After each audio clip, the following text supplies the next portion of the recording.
Slacks. This work session, regular meeting of the Township Council is called to order. In accordance with Section 5 of the Open Public Meeting Act, Chapter 231, Public Law 1975, be advised that adequate notice of this work session, regular meeting of the Township Council of the Township of Franklin, County of Somerset, was made by the posting on the bulletin board at the municipal complex and transmitted to the officially designated newspapers, a list of dates annually, indicating that this work session, regular meeting, would take place at the Franklin Township Municipal Complex at 7 o'clock p.m. on Tuesday, September 10th, 2013. In addition, a copy of this notice is and has been available to the public, is on file in the office of the municipal clerk. Please stand for the Pledge of Allegiance and remain standing for the invocation, which will be given by Councilman Ted Chase. I pledge allegiance to the flag of the United States of America and to the republic for which it stands, one nation, under God, indivisible, with liberty and justice for all. May those assembled here today enjoy the many offerings of our township. May we abide by the rules we have established, those of trust, fellowship, and ethics, and may we place service above self in our daily endeavors. And may we always test ourselves and our efforts to be sure that they are the truth, good for all concerned, of benefit to mankind, and provide peace and understanding. Amen. Amen.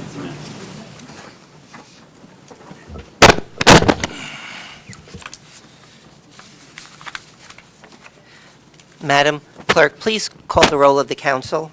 Councilman Chase? Here. Councilwoman Francois? Here. Councilman Kramer?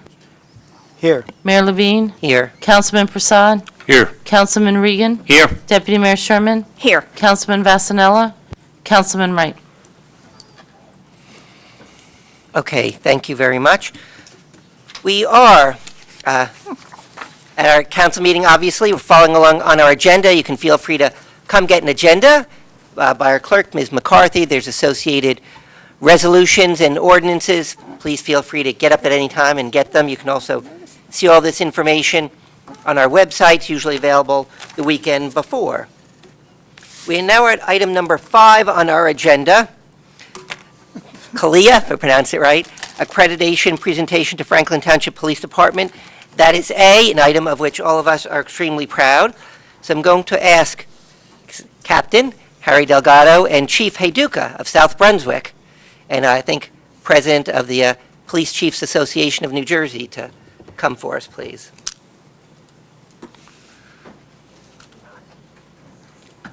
Mr. Mayor, members of the council, manager, actually the past president, here representing Chief Sell, who's our new president. I'm not sure that mic is on. It's that booming voice, right? I can yell loud. Power helps, right? Okay. All right.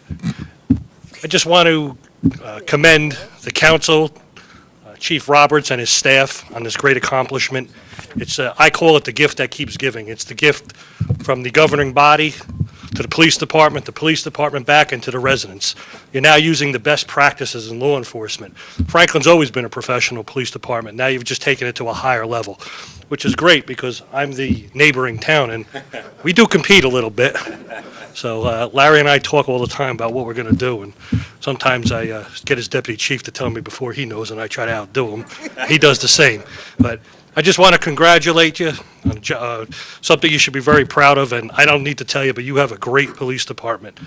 It's a pleasure to work with them all the time. They're always there for us, and it's great to have a council and a mayor that supports them. Thank you.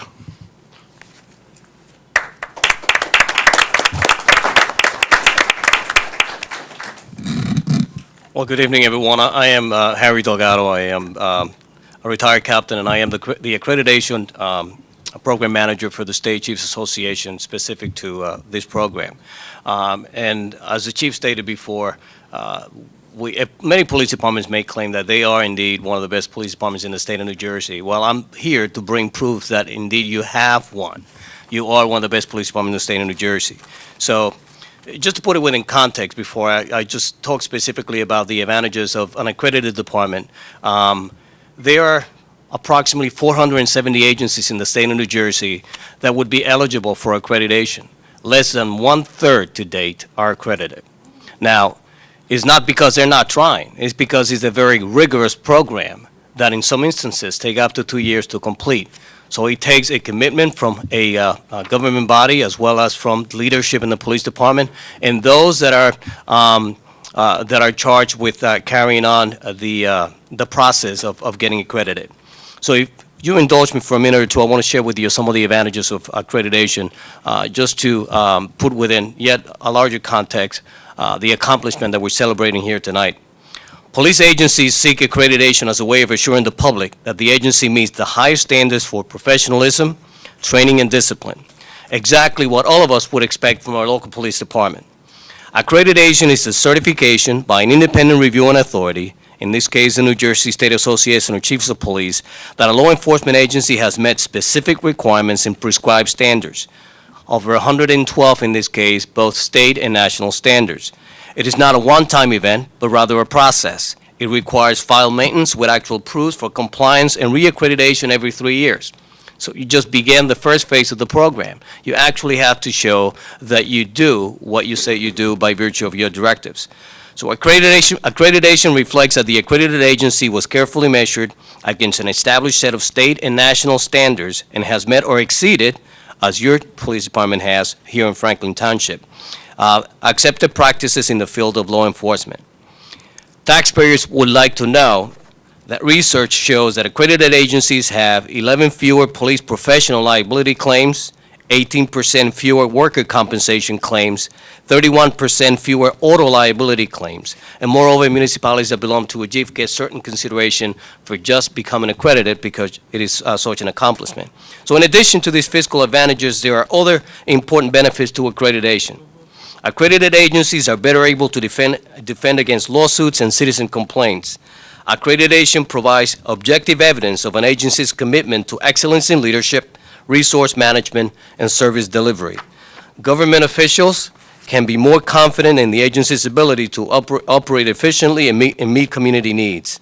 Accreditation embodies the precepts of community-oriented policing. It creates a forum in which police and citizens work together to prevent and control challenges confronting law enforcement and provides clear direction about community expectations. Accreditation standards give the chief and his leadership a proven management system of written directives, sound training, clearly defined lines of authority, and routine reports that support decision-making and resource allocation. In effect, you maximize the use of your resources because you have now become a more effective and efficient police department in the delivery of police services. Officers in accredited agencies, as I see many in the back of the room, are able to take pride that they have been objectively recognized for their professionalism and adherence to the highest standards in the nation. So without further ado, in the New Jersey State Association of Chiefs of Police, immediate past President Chief Raymond Henduka, who's here with us tonight, and the New Jersey Law Enforcement Commission congratulates Chief Lawrence Robert and his accreditation manager, Sergeant George Fusek, the staff of the Franklin Township Police Department, as well as the mayor and council, and the community that they so proudly serve for achieving accreditation, joining a very exclusive group of law enforcement agencies that have made this important commitment to excellence in policing. So, congratulations indeed.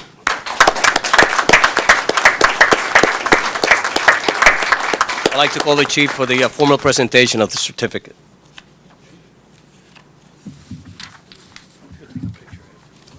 Yeah, go ahead.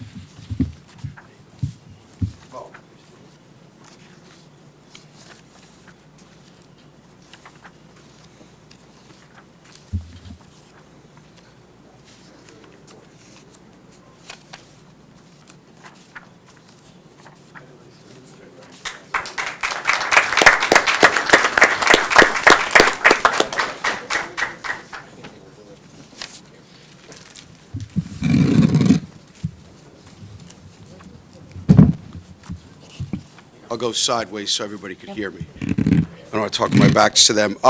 First of all, I want to start off by personally thanking my good friend Chief Hayduka from South Brunswick for coming out tonight, taking the time. Ray's always been a good friend. He's always been there for us, so thanks for taking the time out tonight, Ray, to come. Harry, you've been a great help. I know, you helped George a lot when we were at the end. You did it with professionalism in class, like I knew you would, from the state chief. So we just want to thank you for being there for us and guiding us through it. It was a great experience, long experience, but a great experience. We talked about the process and how long it takes to get done. And when I took over as chief, I remember I met with the council and spoke to them. I always say this when we do swearing-in ceremonies and promotional ceremonies, it's okay to be good, but you always want to be elite. And it's not just for the police department, it's for the citizens that we serve. And at least today, when every citizen knows that their police department's accredited, they know that they've taken the integrity and the honor, and they've taken that next step, and that they're there for them, but most of all, that they're doing it in a professional manner. And that's the thing that I'm proud of most out of this, is that, the citizens know that they have the most professional police department. There's two people that I want to start off by thanking, and that's our accreditation manager, George Fusick, and Lieutenant Maurice Guglielmo. They both deserve a round of applause. As Harry mentioned, accreditation does take a long time, and if most of you know me, I may be the most impatient human being on the face of this earth. So after we started this, about 2 months into it, I remember I'd go down to George. I'd ask him every week, George, how we doing? How we doing? He'd go, Chief, these proofs take time. These proofs take time. And I remember going, how long could they take? It's a proof. Come on. This is easy. Get it done. And then one day I trot down, and they're in with the deputy chief. And I come in, I said the same thing, and the deputy chief looks at me, right at me, and he goes, well, you obviously have a lot of time on your hands. Why don't you do one? Well, after that, I got the drift. But, George, I really want to thank you. You stuck in there with it through thick and thin. You did a great job.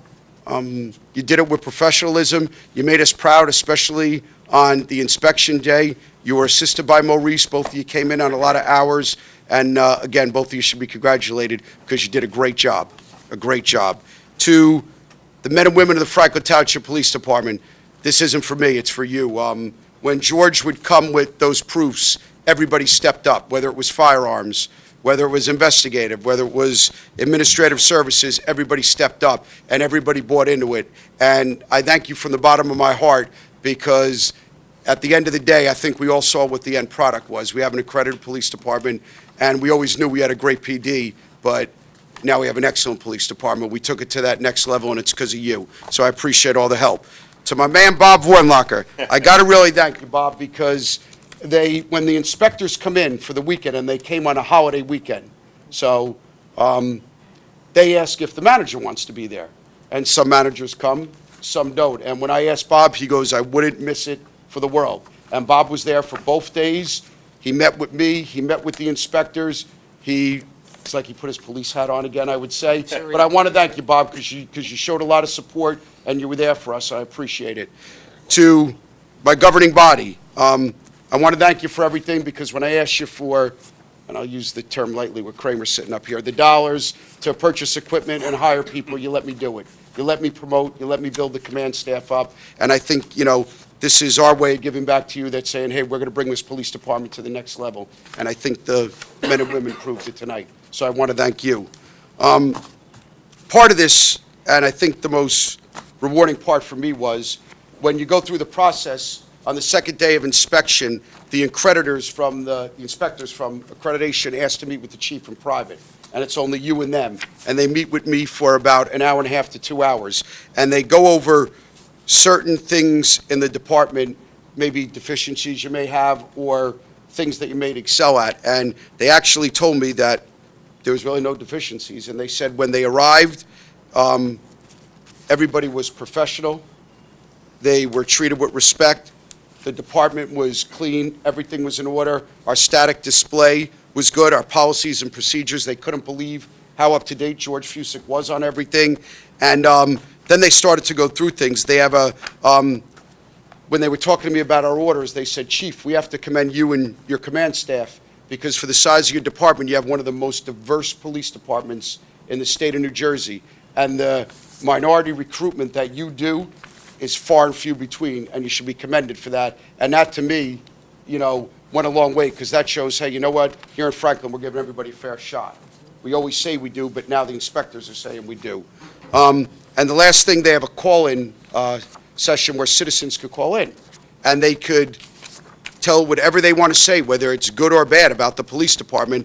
And while they do that, the inspectors also drive around, talk to business owners about the police department. Not one person had anything negative to say about the police department. They said that any interaction they had with the officers, they're professional. So again, it's a credit to the men and women of the police department. Now, it's not only the sworn officers I want to thank, it's the civilians too.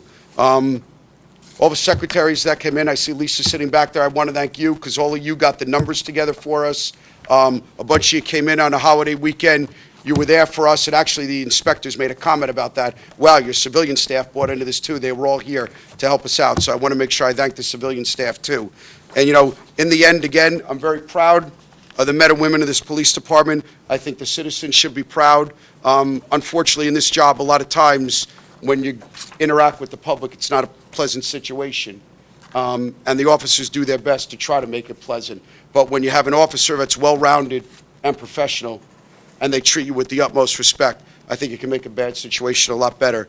So I'm very proud of this police department, like I know the rest of the town is, and congratulations to all of you. Thank you.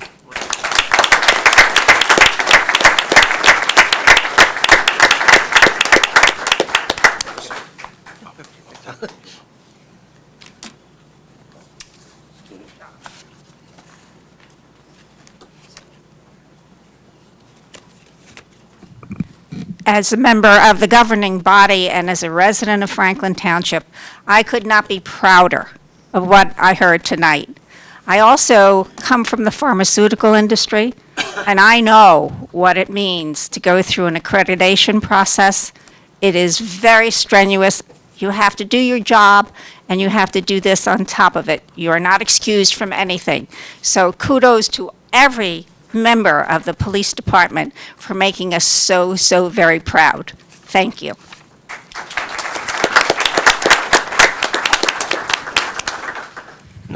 Also, my congratulations, and sometimes I go around the state speaking different places, and often the line I'll use is, I am prejudiced but objective. We do have the best police department in the state. That doesn't always play well to other mayors and everything, but... and... And we're tied with at least one other. Okay. Again, thanks a lot. We're all proud of you, and I'm going to make sure the citizens keep knowing about it also. Good going. And you, time and again, prove yourselves without exception. Thanks.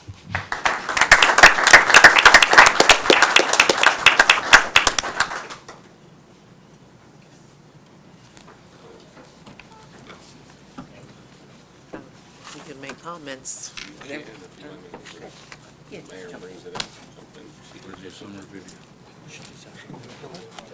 No video? Did you want to? No, do it as part of council comments, so. Yeah, because otherwise we'd be, Otherwise, like, I was going to do it in the council. Things. comments, Yeah. Okay. It's too bad they're not going to hear it. Okay. Yeah, And, yeah. And B is Oh, that's police summer video, police summer program video. It's, let them go have a drink. is that Well, maybe we'll let you out early. Maybe they'll- something we have? Bob, could you tell the video for the summer program? 5B? Who's doing that? The presentation Yeah. is right here, right at the podium. You want the video? They have a video? Is Oh, that? I'm just looking at 5B, if there was something else or that's Looking at- included. Is there a video? Oh, the police video. Yeah, I think that they got caught up in the fact and forgot. I think so. I'll go remind them. Oh, okay. Perhaps we can go to the third one and come back? You probably should. Okay, so the third one, thank you. Somerset County Youth Employment Services. We have Ms. Chris Rose, and she'll give us an overview. How are you? Thanks for coming.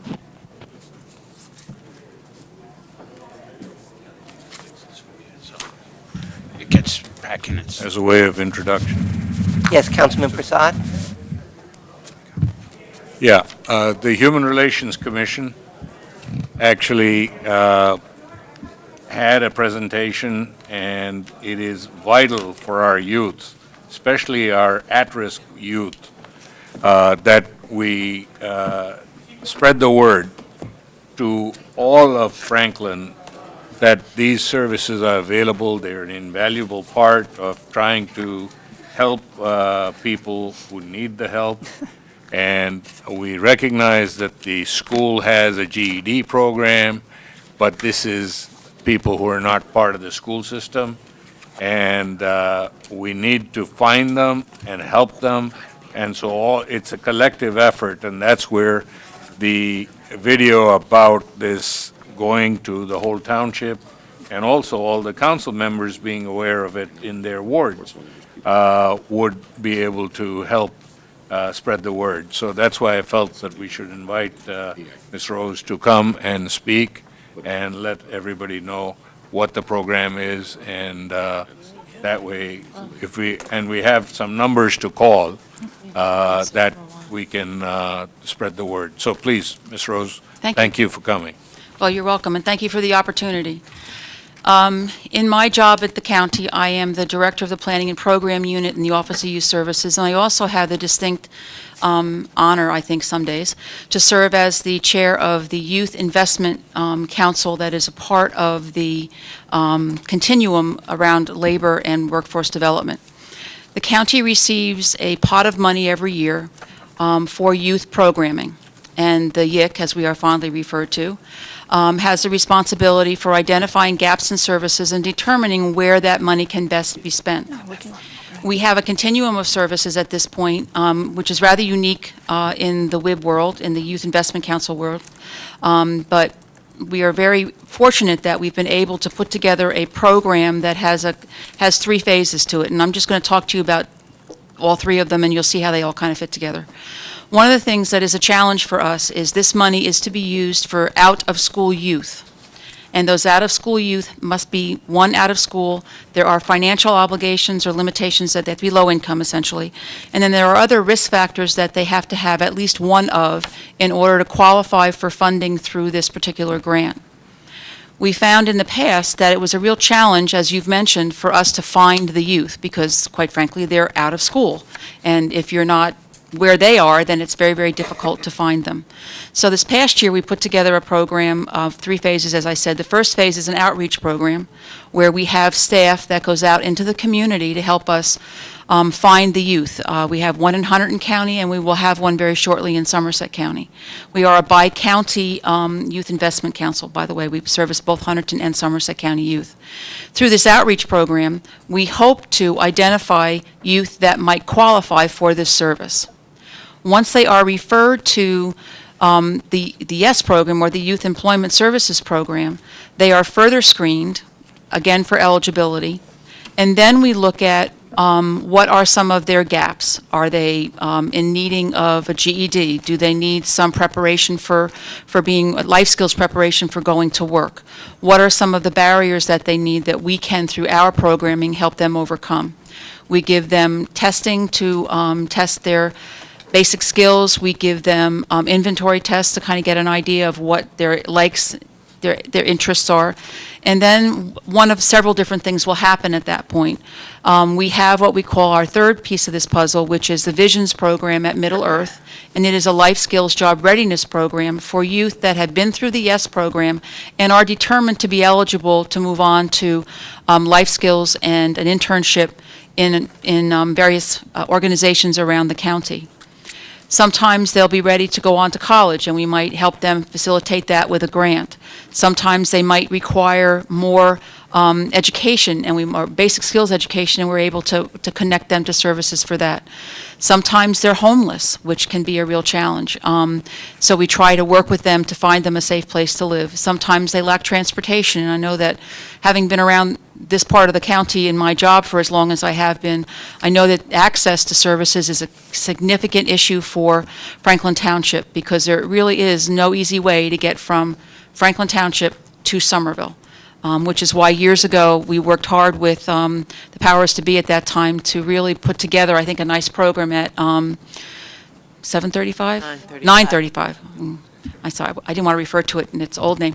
935 Hamilton, which I think has been a really good benefit to the county, to the municipality. So that's the scope in a very broad brush view of what we're looking to offer our youth. And as was said before, we really struggle at finding them. They are not in your conventional places. They are not in school. They're not at work. They're out there. They might be couch surfing. There are any number of different reasons why we don't find them. So any help that you, as members of the community, can give us in identifying those kids, we would be very, very happy to work with them and be very glad that you've been able to help get them connected to our services. I know that several folks are coming to the Franklin Youth Initiative meeting in October to talk a little bit more specifically about the program to that group. And, of course, anything that we can do to make this service and all the other services, quite frankly, that Somerset County offers in Franklin Township to your residents is something we would very much like to do. And whatever we can do to help you facilitate that, we are equally happy to do. Any questions? Chris, how are you Yes, outreaching? Deputy Mayor Sherman. I'm sorry. What is your outreach process now? What has been successful has been hiring staff, and they literally go to the school, they go to the churches, they go to the police department, they go to fairs, they go to wherever, youth might be, they go. We have an outreach worker in Hunterdon County that has connected to social services professionals, that has connected to all the school professionals. I mean, I don't think there's a stone that she has not left unturned. She goes to their 4-H fair.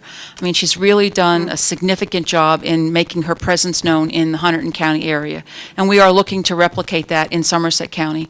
We have a grant going out, an RFP going out, that will provide that outreach service to Franklin Township, Bound Brook, South Bound Brook, Manville, Somerville, and North Plainfield, because we believe that that's probably the communities where the kids that we're looking for are likely to be. Right. So you are very familiar with a lot of the people involved in this town already, so that's a good starting Yes. point, and we should be able to move fairly quickly. Right. And They're looking to, as many of you are probably aware of the what is it, FYPEP, I forget what that stands for. But it's a youth program that we fund over at SCAP. And we were able to, with some extra money that Alice Sipowicz had, we were able to purchase 4 new computers for them. And our goal with our YES program and our outreach is to probably buy maybe 1 or 2 more computers for that facility and be able to meet with youth there. But the staff of the YES program, they don't sit in an office. Wherever the kids are, they are prepared to go. So if there are youth in the community that need to meet them at a McDonald's or meet them at a library. One night I went into Panera's in Flemington and found a counselor working with a child in Panera's. So they're very flexible about their ability to deliver a service. Okay. Great. Well, you'll certainly keep us posted. Yes, absolutely. Wonderful.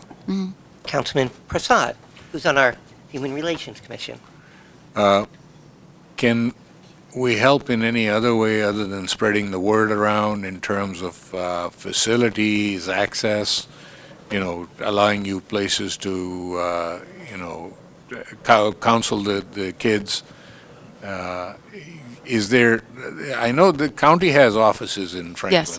935 Hamilton. Right, so you can use those facilities, as well as if you want something from us, we could try and find you some space. Certainly. But please feel free to let us know how We will. we can work with you, and the youth are too important for us to not do this for them. My experience in 25 years in my job is that Franklin Township is probably one of the communities that I've seen most committed to youth and to serving the community. It's not every municipality that moves a health department out, renovates a big building so that county services can be housed there. To the point where when we did that, we actually had someone from Richard Hall come and make sure that the construction was done according to the necessary codes for their licensure. That doesn't happen in a lot of places, and I do have to applaud your leadership in making that a priority, because I think that it's very important for all of you to provide good service to your residents, and I think as an elected official in Bridgewater, that's a very important goal, and I think you do it very well. Thank you. Anything else? Let us know if we can be of help. That's Oh, not a problem. We'll be back. Thank you. Thank you. Thank you. Now, The item 2 will be postponed until the next council meeting. okay, All right. okay. Okay, so now we come to item number 5 on the agenda, and again, you can get the agendas, associated resolutions, ordinances by our clerk, Ms. McCarthy, and follow along. We're now at item number 6, the mayor's report.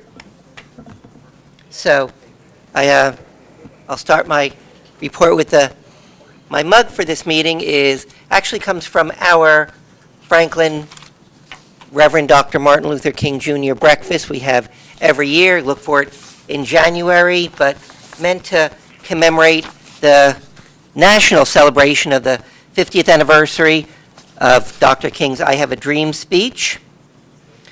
Legacy we could all still follow.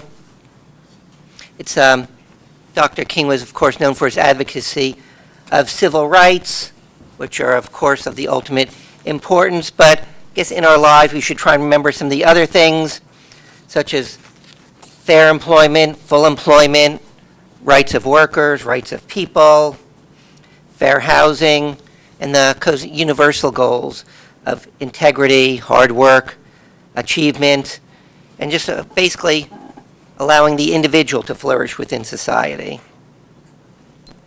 So, once again, I'm introducing my new big gavel that I got for myself because it's kind of fun and I should have fun while I'm in this job. And our meetings are generally the second and fourth Tuesdays of the month. The exception will be December when it's only on the second Tuesday of the month. This couple things that have happened here, and sometimes destruction is not a good word, but I'll give the instance where destruction is a good word. We have here, given mostly for the work of our clerk, Ms. McCarthy, our certificate of destruction. We had our Operation Shred this past weekend, where about 25,000 pounds of documents people no longer needed was safely and securely shred. They keep going around the county. Look forward to come to Franklin again. Thanks, Ms. McCarthy, you and your staff for doing that. A few things have gone around. I represented us in a few areas. I'm not going to do all the local things, but outside in a different county, I represented us for India's 66th anniversary celebration, and also reception from a gentleman from India. I might pronounce this wrong, Anna Hazare. He's from India. He's a big advocate against corruption. He's done a lot of work in India, traveled the world. We're lucky to have him in Central Jersey, where he gave a talk, and we were there for him. Thanks to our more local, even though I don't want to hit on those too much, but it was a big one for our firefighters, especially Somerset Fire Department on Hollywood, Fire District Number 1, but extends to all of our fire departments. They hosted an organization called Pink Heals, Heals. They have these big fire trucks that are pink, ride around the country, they crisscross the country, and advocate for various charitable causes. A lot of people associate it with breast cancer, but it's more universal than that. So we made the news. They interviewed me, and I was not nearly as eloquent as some of our fire people in those. So thanks to that, raising awareness, as always. It was mentioned by Ms. Rose about the programs at SCAP. Councilwoman Francois and I were at the annual meeting. That's Somerset Community Action Program. They do Head Start, community work, and that's continuing. She mentions that it's one of the many programs done there. In forthcoming events, again, I mentioned I'm affiliated now because I was asked to join Building One New Jersey, Building One America. So I was out again advocating for extra funds for our education and housing. And on an item for all of our citizens, 2 elections coming up, a special election October 16th for our U.S. Senator who will serve us down in Washington, D.C. to replace the late Frank Lautenberg, and the general election on November 5th for everything else. And as always, if we could make the time to look at our candidates and what they believe as opposed to the nice glossy literature in the mail, I think we're all very much ahead. And as a final note, as we all know, school's open. Please be careful. Thank you to our Board of Education and our educators for all that I do. If you need information on what is happening in town, our website is a great source. You can sign up for email updates. They always have things there. I try and post fun and informational things on my mayor Facebook page, and you're invited to call, contact, email any of us up here. We are glad to help you. And that concludes the mayor's report. So now we have item number 7, the deputy mayor's report. So, Deputy Mayor Rosalind Sherman. Thank you, Mayor. Sorry. A couple of quick comments to some of the things the mayor spoke about. I believe Anne Marie said there were over 400 cars that came through this year. 426. How many? 426. Amazing, just amazing. So that was, and the traffic went all the way out to DeMott Lane from the senior center. So if you're going to bring your documents, you need to be patient. I was. It took me 20 minutes to get to the front of the lines, but it certainly was wonderful to have that here, and our staff did a great job, as well as the volunteers. With regard to the elections, those who are not registered to vote for the October election, September 25th is the last date on which you can register, so please do that. And for the November election, it's October 15th. So just a word to the wise, if you or anyone in your family is not registered and would like to vote, you are coming in on one of the deadlines fairly quickly. With regard to a community event, I was just notified or received an email from the ShopRite on Elizabeth Avenue about a program called ShopRite Partners in Caring Day. And what they do is they work, and they're very generous to the food bank, and they've asked elected officials if they will be there that day to bag groceries. So I'm sure you'll see several of us there that day. It runs from 4 until 8 o'clock. So I'll be happy to bag your groceries. But they will be asking, cashiers will be collecting donations to help fill the shelves of local food banks. And hopefully our being there will bring awareness to the community, and we'll get more people in there that day than usual, and we can get more food for the food bank. So come on in and have a council person bag your food. That'll be different. One last comment I would like to make with regard to someone you see here all the time, and that's Anne Marie McCarthy. Her daughter is being married this weekend, so she's a very busy mother of the bride, and still performs her township duties admirably as always. So congratulations. Thank you. And our best wishes to the bride and groom. And that's my report. Okay, thank you very much. So we are now at item number 8 on the agenda, public discussion. Okay, this will be the only time you can speak of something of a general nature. After that, I'll ask if someone wants to speak on a few specific items, which you can. One will be Hamilton Street, and a few ordinances also, and I'll explain why at the time. But if it's something of a general nature, this will be the time in just a moment. Our policy is to allow everyone 5 minutes to speak. Everyone can come up once per meeting. We don't yield time. And you can, you'll come to the podium. Please note we're being audio and videotaped, broadcast on our public access channel. Please direct all comments to the council, and if we can answer it, we certainly will. So is there a motion to open the meeting for public discussion? So moved. Second. Moved and seconded. All in favor? Aye. Opposed? Abstained? Motion is carried. Meeting is open for public discussion on any item of interest to the public. Anyone interested in speaking, please raise your hand. When I recognize you, come to the podium, give us your name and address. Mr. Tibbs, please.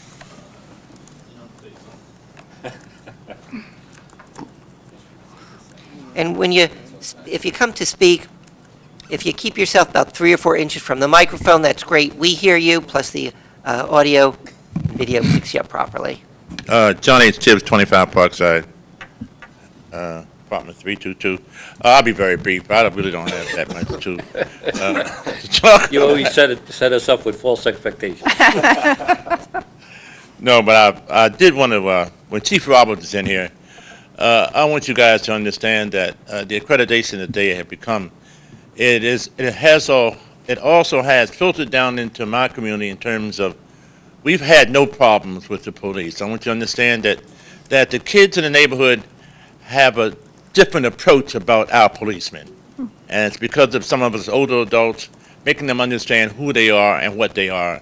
And it's been working out well, even for them as well as for us, too. So I thought I'd mention that. It's working out well. You have a few isolated incidents, you know what I'm saying? But, you know, we get to them sooner or later. And the most important thing, I wanted to tell you, last time I came here, I was given some kudos for the garden and so forth, and but all the credit goes to, I want you guys to understand, Mr. John Walker was the man that was spearheading this whole thing for us. He's the man, you know, he's the one that set the whole thing up for us. And of course, them senior citizens themselves, they were remarkable in carrying out the things that Mr. John Walker set up for us. I was just a supportive unit for him, but I'm very proud of them.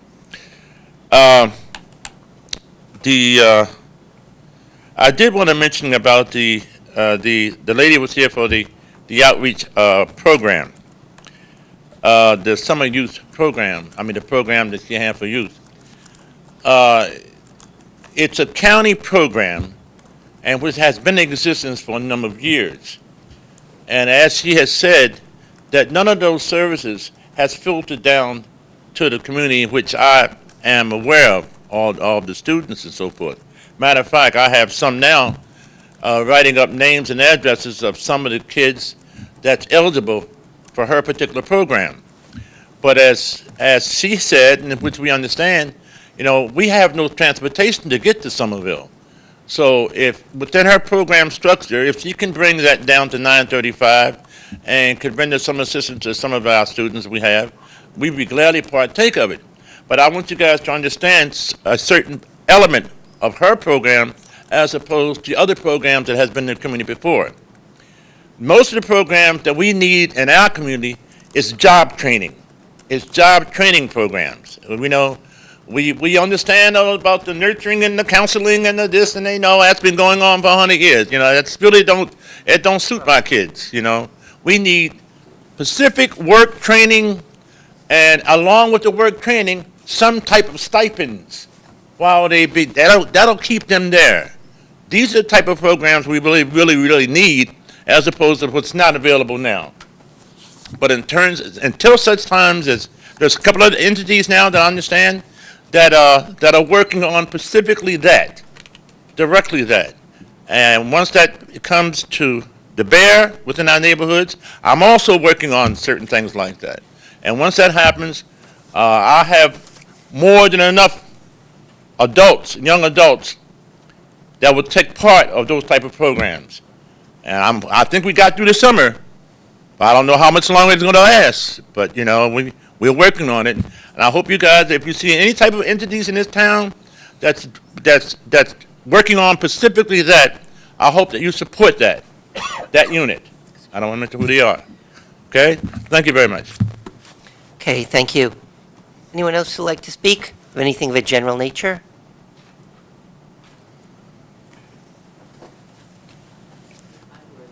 Oh, yeah, please, come on up. And also say, when you come up, please give us your name, address, and there's a timer, so when 3 minutes has elapsed, you'll hear a tone. When 5 minutes has elapsed, I'll have to ask you to wrap up your thoughts. Take all you need. Okay, thanks for coming. I'm Marilyn. Thank you. Thank you all. I know some of you. I'm Marilyn Altman. I live at 250 Longwood Lane in Somerset, and I'm a member of the Human Relations Commission. And this youth employment service in a sense, began because of me. I don't want the credit for it. All I wanted was someone to plant something in a garden, the kids. And in my old day, it was at the high school. I called up in White Plains. I'm from New York. And I said, send me a kid. They sent me a kid. I paid the kid. The kid came, did a job, left, got paid and left. This has changed dramatically, which I found out. But what was interesting, when I asked people in the town from our own group, no one had ever heard of YES. None of you had ever heard of youth employment.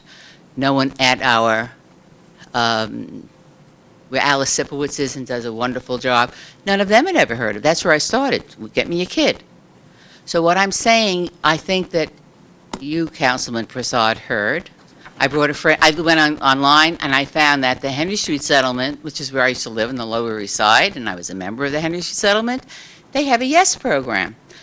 My friend is one of the directors at Henry Street Settlement. Call her up, brought her in. You heard her. The scale is different.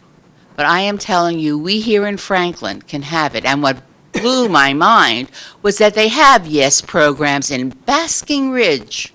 Well, you know, I think our kids have more need. I'm thrilled to hear what Ms. Rose said, and we can certainly do that. And the nice thing is we'll be able to work together with LeVar and Johnny as we move forward. This can be a really big thing, and there is money out there. And my friend from the Henry Street Settlement said that she would be happy to talk to the people from the YES program in the county. She'd have them come down. I will do a field trip. If you want to come, maybe I'll let you. We'll go to Chinatown afterwards. The important thing is that there's private money, there's public money. It's out there for us. And I am talking about big money. I don't think we should be making efforts for $10,000. If you're not going to go for six figures, don't go. Don't put the time and effort in, because that is out there, but you have to know how to do it. So I can be helpful with that too, but I just wanted to give you a sense of the history and the genesis of this. And I know all the people in our Human Relations Commission are delighted that this has happened, and I've been hearing from you and from you. So anyhow, that's it. Okay. Thank you. How many? Okay, Under three? Under three. yeah, thank you very much. Okay, and anyone else wish to speak?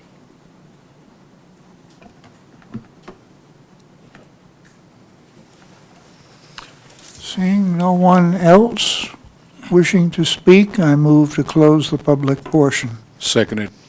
Moved and seconded. All in favor? Aye. Aye. Opposed? Abstained? Motion is carried. Public discussion is closed. Thank you.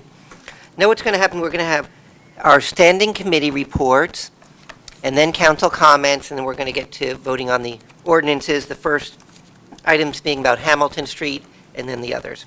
Okay, so now we're at item number 9 on our agenda, standing committee reports, of which we have 5 standing committees, the first being administration. Mr. Mayor, we had no meeting, so there is no report. Okay, Deputy Mayor Sherman, thank you. Next, financial oversight. Councilman Kramer? Thank you, Mr. Mayor. We did not meet. I'm going to take the opportunity, however, to sneak in the Advisory Board of Health meeting. Councilman Regan made an excellent suggestion about sports head injuries, especially for our youth. It's been very much in the news for the NFL, but it is filtering down to the youth sports. And there was a lively discussion on it. They want to investigate it further and get some of the stakeholders in this, such as the local soccer clubs, et cetera, perhaps even Pop Warner, to search out how we can all get together and help on this issue and protect our children. And the Advisory Board of Health wanted to thank Councilman Regan for bringing that up and hopes that you will come and participate in that. Thank you, Mr. Mayor. Okay, thank you. Next, we have public safety. From there. Mr. Mayor, Councilman Regan? Thank you, Mr. Mayor. Actually, the public safety meeting just met prior to our council meeting tonight. There were a number of, some brief items on the agenda. One is which, one of the investigation tools or crime analytic tools, Councilman Kramer was doing some research, found this tool, and then talked to the chief, and the chief has done some analysis on it. We had a presentation on it, and tonight at the Public Safety Committee meeting, the recommendation from the Public Safety Committee is that that investigation should continue into understanding the contract aspects of potentially buying this tool based upon the chief's desire. So that was very good, and again, our thanks to Councilman Kramer for looking out on the web and doing his research and passing that information on to the chief. Additionally, the chief gave an update on the school security update. Our citizens may recall earlier in the year, the Public Safety Committee had recommended that the chief work with all the schools in town, both the public schools, the Board of Ed, and the private schools in town, to review their security plans in case of an event at a school, which clearly, you know, in this day and age in this country, we've seen based on what happened up in Connecticut. So that security plan review is actually in progress. I'm happy to say that at the start of this process, there were 5 private schools in town who did not have a security plan. And what I'm happy to report today is that all schools, public and private, today in town do have a security plan. The 5 that didn't, they're in draft form and they're being reviewed. So to me, that's a very significant and important point to make. And service that we offer. This isn't a service the town said, we went to the Board of Ed and we went to these private schools and said, we will do this for a charge. This was all done within the services of the police chief and the police department. So we understand today, hearing the accreditation that they receive, you know, it's items like this that they do that help to contribute to their professional reputation that they have as a fine and outstanding police department. So again, my thanks to the chief and to his staff for continuing with that.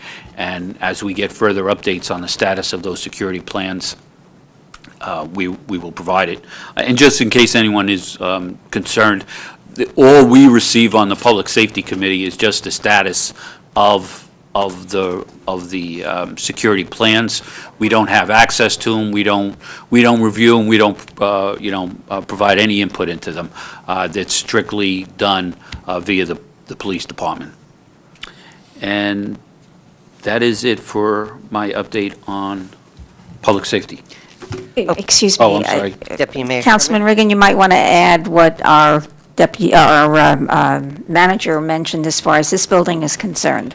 Oh, yes. So relative to a security plan, and in August, there was actually an active shooter drill done with the county SWAT team at the high school where police, and I'm getting to where, actually, Mr. Vornlacher, but this just reminded me of another event that occurred, where officers from other police departments came in and worked with the county SWAT team, and they simulated a active shooter drill in the high school. What was interesting about that is I did actually get to see some of our police officers who participated in that training exercise, and other police officers from other towns.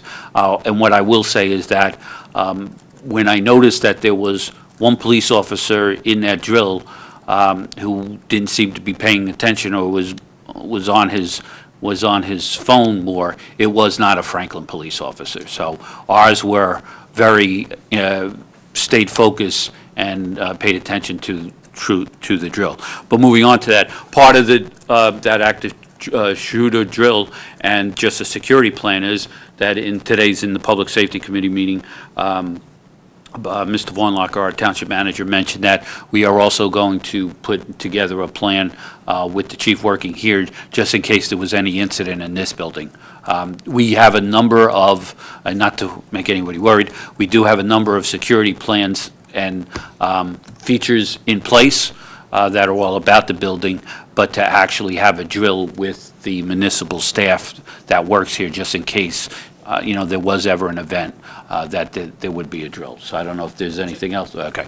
So, No, the only thing I'd have to add is, and Councilman Kramer, please correct me if I'm incorrect here, that this was something that stemmed from the Advisory Board of Health in a meeting that you had in a discussion there regarding... Is that the genesis of it? I know. The genesis of it came from... And I told you about that. You did. I didn't follow up to see that it went on. Well, Okay. what I did Great. was took the genesis from the Advisory Board of Health and you, and I now have discussed it with the Chief of Police to put together a training program for our employees to deal with any type of crisis that might occur in this building and any of our other satellite buildings.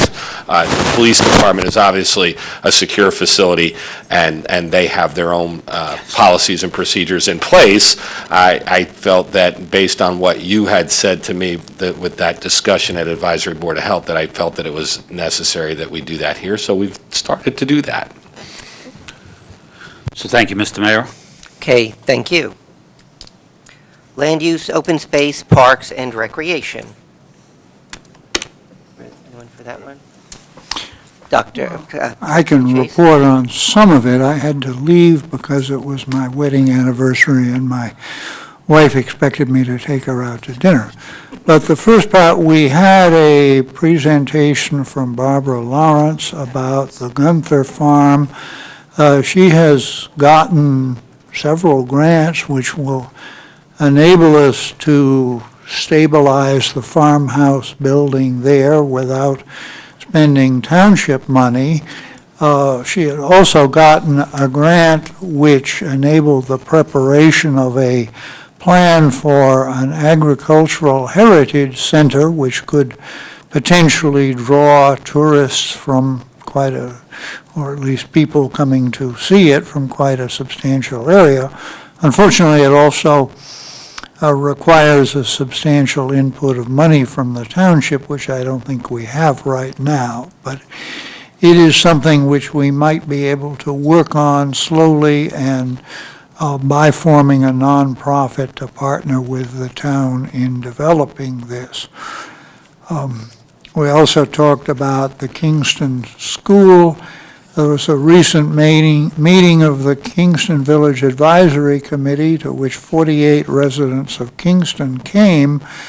The Kingston School has been falling into disrepair because the township has not had any plans, has not been able to get anybody in the private sector to make plans to use the building, and it's suffered from a leaky flat roof which has caused considerable damage in the so-called new wing of the school, which is only about 60 years old. And the people are now ready to have that wing torn down, and we will preserve the old wing, which is just about 100 years old this year. And I hope we can at least use it as a community center. But we had hoped to be able to lease it to someone in the private sector, but several possibilities, several nibbles failed to pan out, and we just haven't been able to do that. Councilman Kramer, can you report on the rest of the meeting? No. Count- No, Councilman Kramer? Carl is the one who normally reports, and I didn't take notes, No. so I can't. Park update? That Oh, prompt yeah, you? that was what was supposed to come up. Okay, well, I mean, I certainly have no problem covering it quickly. Absolutely. Middlebush Park is in its final phase, the last, and so there was a request for the update on our park progress.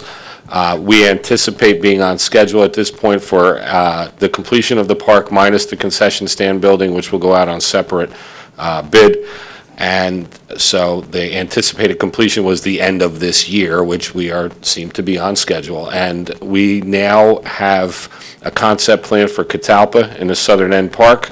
And I've given instruction to move forward with that, as it was discussed quite a while ago at financial oversight, that we would move forward with Catalpa once we were on the completion phase of Middlebush Park, and that's where we are at.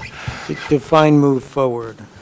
Move forward. We're going to now go into bringing that park concept plan to the Recreation Advisory Recreation Council, land use, and open space. That would be the next phase in this process. Okay, thank you. And the last of the 5 committees is Public Works. Councilman Chase. Public Works Committee hasn't met in quite a while, actually, since we finalized the list of streets to be repaved, and I saw the sign go up on Vliet Lane that it will shortly be being repaved, so this is happening. Okay, thank you.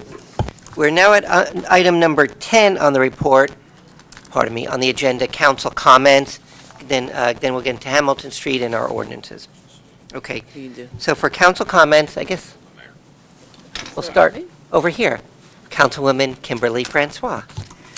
So I think some of the members of the public are probably wondering why we sit here and don't respond to people when they come up and do presentations. But we have a sense of protocol here, and we decide that we'll make our comments during council comments. So I want to make 2 comments, one about the YES program. I'm sorry that Mr. Tibbs and Marilyn and the Human Relations Commission left, because I wanted to congratulate them and thank them. Marilyn in particular, she came up with this idea, and she was very aggressive in pursuing it and bringing it to the Human Relations Commission and also to the Franklin Youth Initiative. So one of the things we're going to do is on October 7th, we're having a FYI meeting, and we're bringing in the Youth Services Commission, and we will be trying to define ways to market and provide outreach for this program through 935 Hamilton Street, and also through other entities in the township, like the Central Jersey Community Development Corporation, the various churches in the community, our Interfaith Council, and also put the information on our website as well. I think it's a great program. It's severely needed, and I'm appreciative that the Human Relations Commission has gone so far to bring this forward. And then, last but not least, I just would like to congratulate our police department and our police chief. They have achieved the highest level of excellence, and they have made our community very, very proud, and me as well. And the one thing that has been very, very obvious, as an elected official, in the past, especially when I was mayor, I used to get all kind of complaints about the police department and, mistreatment and lack of professionalism. And I can honestly say in the last 6-7 years that I've been on the council, I haven't gotten any complaints about our police department. I think they have made our community very, very safe, and they continue to make Franklin the 5th best place to live. And I'm happy that we have that level of trust in our police department, and they have that level of respect from our community. And I just want to say thank you. And they are truly, truly Franklin's finest. Thank you, Mr. Mayor. Thank you. Councilman Brian Regan. Thank you, Mr. Mayor. So yes, I will first start off with congratulations to the police chief and to the police department for the accreditation by CALA. Some folks may think, okay, it's nice paper. Like I've been involved many times at work with various accreditations that you have. Takes a lot of work to do that, but there is ultimately corporations do it because there's a bottom line to it. And in the police department, it was mentioned during it that this lowers our liability, our insurance rates, because of the fact that we have processes in place and policies that our police officers follow. So this is very critical and important to the town. So I really do want to thank the chief, and our chief really deserves a lot of personal credit for this, because it was his desire, his ambition, and his drive to do this accreditation. This opportunity was there for others to lead and to pick up the ball and to move forward on this. And no one chose to do that, but Larry did. When Larry became our police chief, this became very important to him. And as our deputy mayor said in her comments, that this was in addition to doing your job. It's not like you get to say, okay, I'm not going to worry about crime in the town and go work on this accreditation. So that's why I fully very grateful and thankful for our police chief, Larry Roberts, in making this a not only a departmental criteria to get the accreditation, but also he took it personal. He wanted to have this done because he knew how important it was to the professionalism of our police department. So really, a lot of kudos to him. However, he will not get any easier break during the budget session that will be coming up next year in the accreditation. As far as the YES program and the involvement of that, certainly a wonderful opportunity to work with the county. But, I really want to focus on the government, council members, staff members. They can't always do everything for the town. And this is a clear example of this came from the Human Relations Committee, which is has volunteers on it, residents. So there really is an opportunity, and we really strive to do that here in Franklin. I can't count how many committees and commissions and whatnot we have. My guess is it's over 24. There is a lot of opportunity for residents who do want to make a difference to be able to do that through various commissions and boards that we have in town. So if you're looking to make a difference, clearly the issue tonight here with YES and getting involved in that connection through the county, that was done because somebody sat at a committee, at a Human Relations Committee meeting and said, hey, what about this? And that little seed grew into what potentially could be a very important program for youth services here in Franklin Township. So again, my thanks to the Human Resources Committee for moving that forward. I did attend the Operation Shred program on Saturday, and there was many cars, as Anne-Marie 400. The line was very long, and a lot of shredding going on. And a lot of interesting questions and observations by people who came, but everybody was, it's a county program that they do, they rotate throughout the county, and this happened to be our weekend that was picked.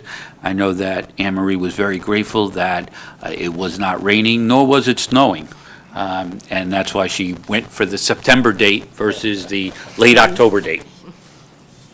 So again, and our thanks to the staff that attended it, who came out on a Saturday to work, in addition to the volunteers who were the Pop Warner football and some Boy Scouts. Boy Scouts and the Franklin Youth Council. Oh, for Franklin, okay. All right. Operations Head. This past Sunday, through the sponsorship of Councilman Kramer, there was the Canal Road was closed from East Millstone all the way down to Butler Road, and it was open for bicycle riding. So a great event, leisure event. Folks on the bikes didn't have to worry about trying to share that portion of Canal Road with cars or motorcycles even. So again, I think it was a great a great day for it. Unfortunately, because of some other commitments, I just was not able to get there to participate in it. I did have my bike out the night prior, thinking that I was going to get there, but that didn't happen. So again, I think thanks to our third ward councilman Kramer, Mr. Phil Kramer, for the idea and then pushing forward. I've joked with him and said that he should now look to see if that can be expanded next year into more than just one day in the summer. And then I think finally, yes, congrats to Anne Marie on her daughter's wedding. She was beaming all smiles talking about it Saturday when I was standing next to her. And then she's taking off starting tomorrow, right, to get ready for it.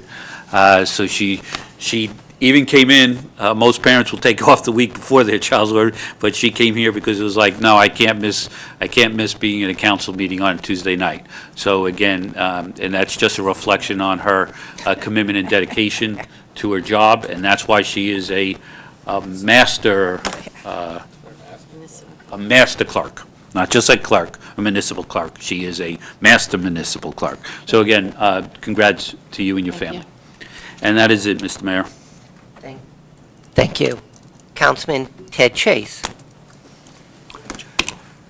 I don't have much to comment on. I have been paying attention to the community gardens in part because the head of the volunteer videography program, who is my wife, has been taking videos of our two community gardens and should have a program ready for Franklin TV in mid-October. The Environmental Commission has suggested forming a community garden committee for various reasons. I think the most important is to really share information and organization between our two community gardens, and I hope we will have more in the future. The principal organizing person of the Pine Grove Manor Community Garden is unfortunately moving out of town, and once again we need someone to volunteer from the community to help organizing the assignment of plots and other general aspects of the garden. They did have a group of volunteers from a church come in and put up a new chain link fence around the garden, which is necessary to keep out deer and woodchuck and other such, as well as people who might take other people's vegetables. So it is now a much more protected state than it was from its original fence. The garden at Naaman Williams Park has been very productive this year. We really want to set up more plots within it. We need to have Public Works remove one stump that's in one corner of it. As Mr. Tibbs said, John Walker of Franklin Park has really been tremendously active in setting up that garden in every aspect of it. One more thing, I know he has a prefabricated tool shed to put up in it, which he hasn't yet been able to do, but I hope that by winter time we will have that up. But I do want to, I wrote up a big memo this morning to the manager and the clerk and the council about how we might set up this committee, and unfortunately at that point something went wrong with the township email service and the message vanished. So I'll probably write it again. It's just a question of, do we want something so formal we set it up by ordinance, or can we just have a resolution endorsing such a committee and then have a notice in the next township newsletter? We didn't make the one that is about to come out, but the one after that, recruiting people for this, and by talking about this, I hope I will get some people alerted to participate in this. One thing they would like to have is some real training in gardening, have some programs from Rutgers Cooperative Extension. We have other potential places to have community gardens, but it will only happen if somebody in their immediate area picks up the ball and takes on the organizing of the garden. We've been able to use community development block grant money for some of them, but you can't do that through all of the township, only in certain parts. But I hope you'll be hearing more about this.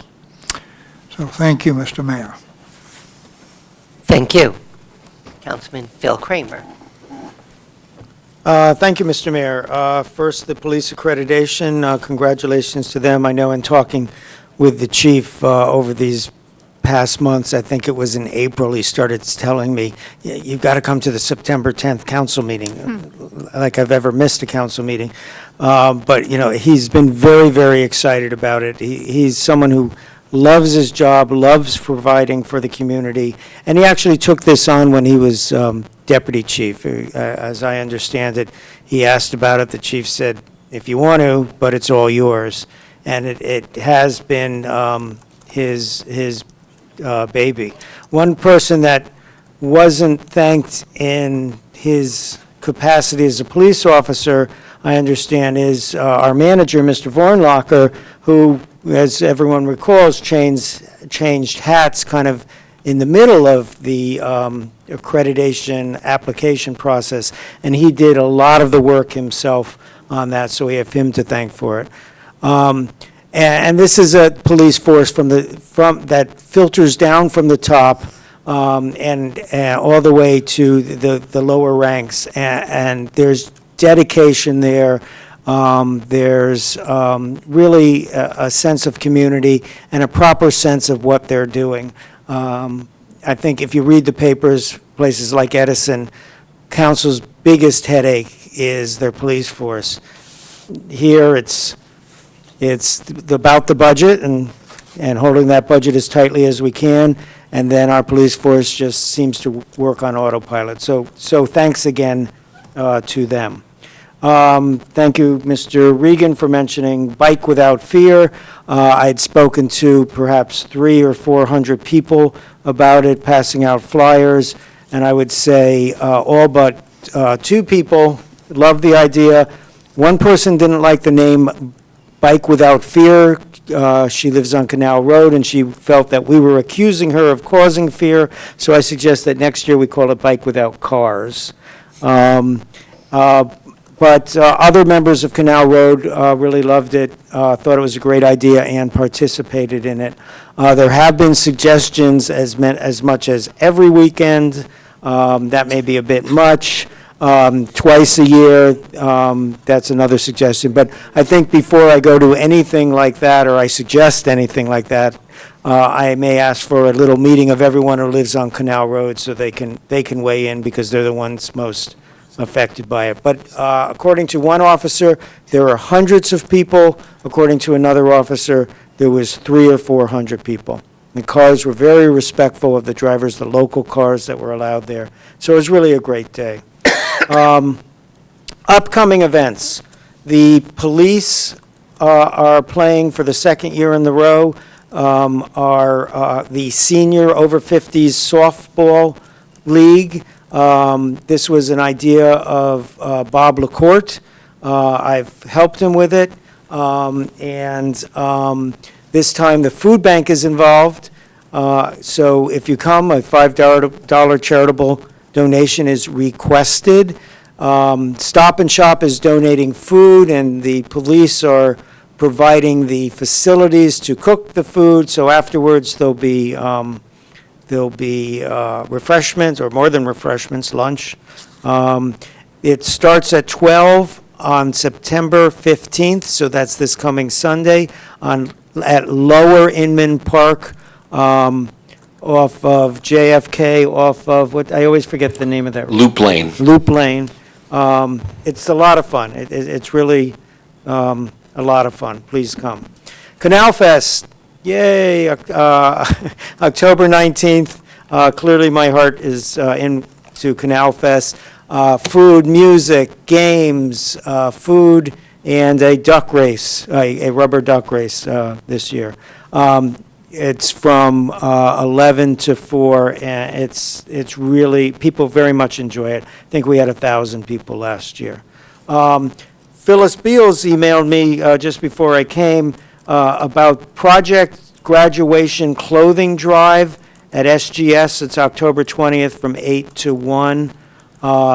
Project Graduation, for those who don't know, the school has nothing directly to do with it, but it's an organization of local parents, et cetera, that raise money so that they can rent a facility so that the kids graduating have a place to go that night. They spend the entire night there, and that means they're not out drinking and driving, which is a major problem of when children young adults graduate. So this is really a safety thing and a wonderful thing. It's often the last time they'll see some of their friends. So please participate in the clothing drive.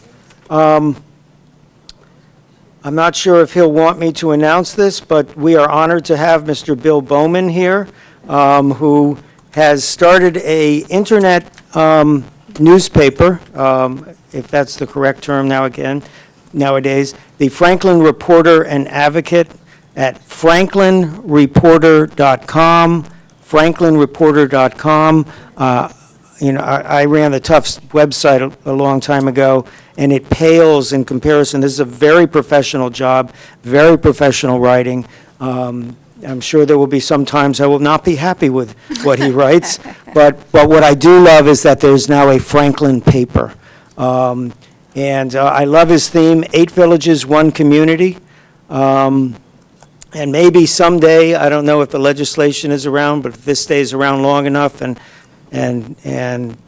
publishes regularly, maybe it can be our newspaper of record. I don't know what the legalities of that are as far as the internet, but it's please start going there, looking at it, and hopefully it will grow, because a town this size should have a newspaper. I will be participating in the food bagging. I suggest another line. My wife yells at me the way I bag food, but I will be there. And finally, Happy New Year to all of those to which that is appropriate. Thank you, Mr. Mayor. Thank you. Councilman Rajiv Prasad. Thank you, Mr. Mayor.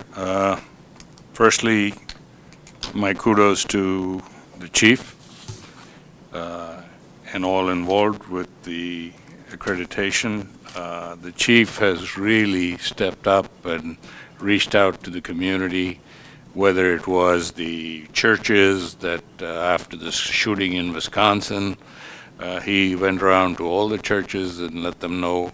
And then, of course, after Newtown, he came up with the school security programs. So he has gone above and beyond to make sure that our community is safe, and we thank him for it, and the entire police force. The presentation by Ms. Rose, we want to thank the county, and we'd love to work with the county on this and support our youth who are in need.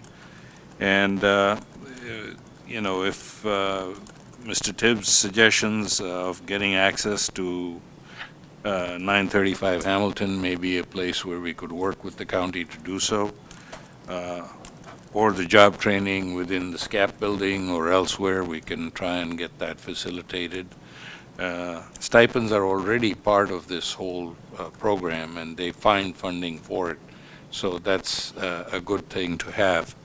But it is incumbent upon all of us to try and promote this for our youth.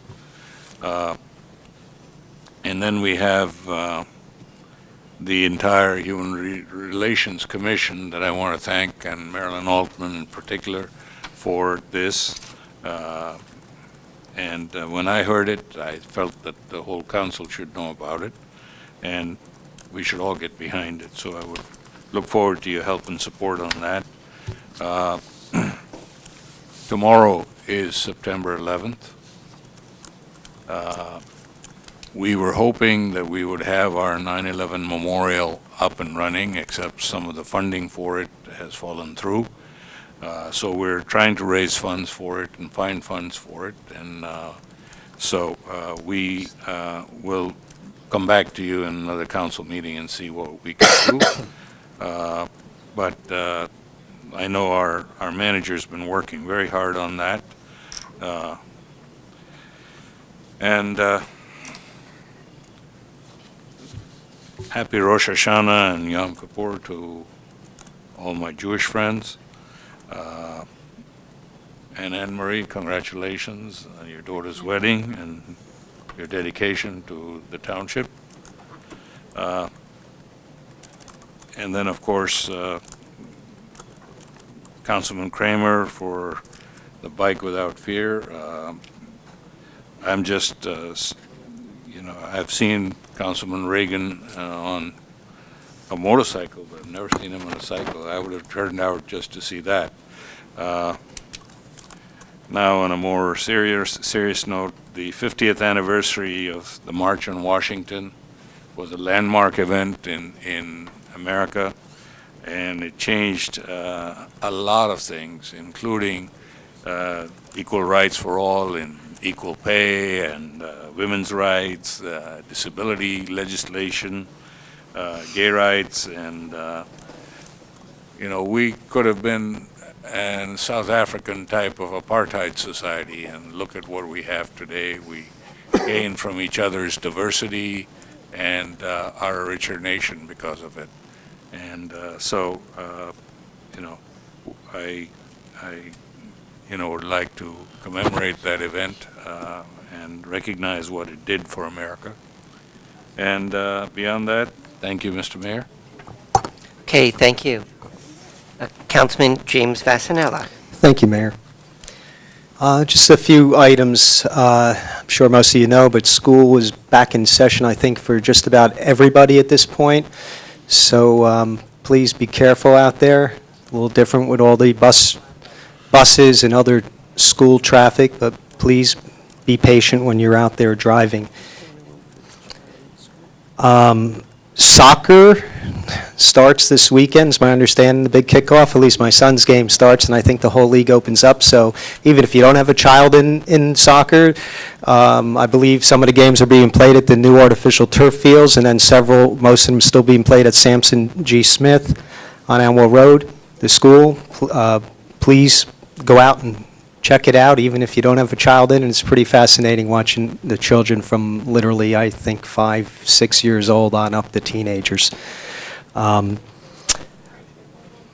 ELS meeting last week, I attended.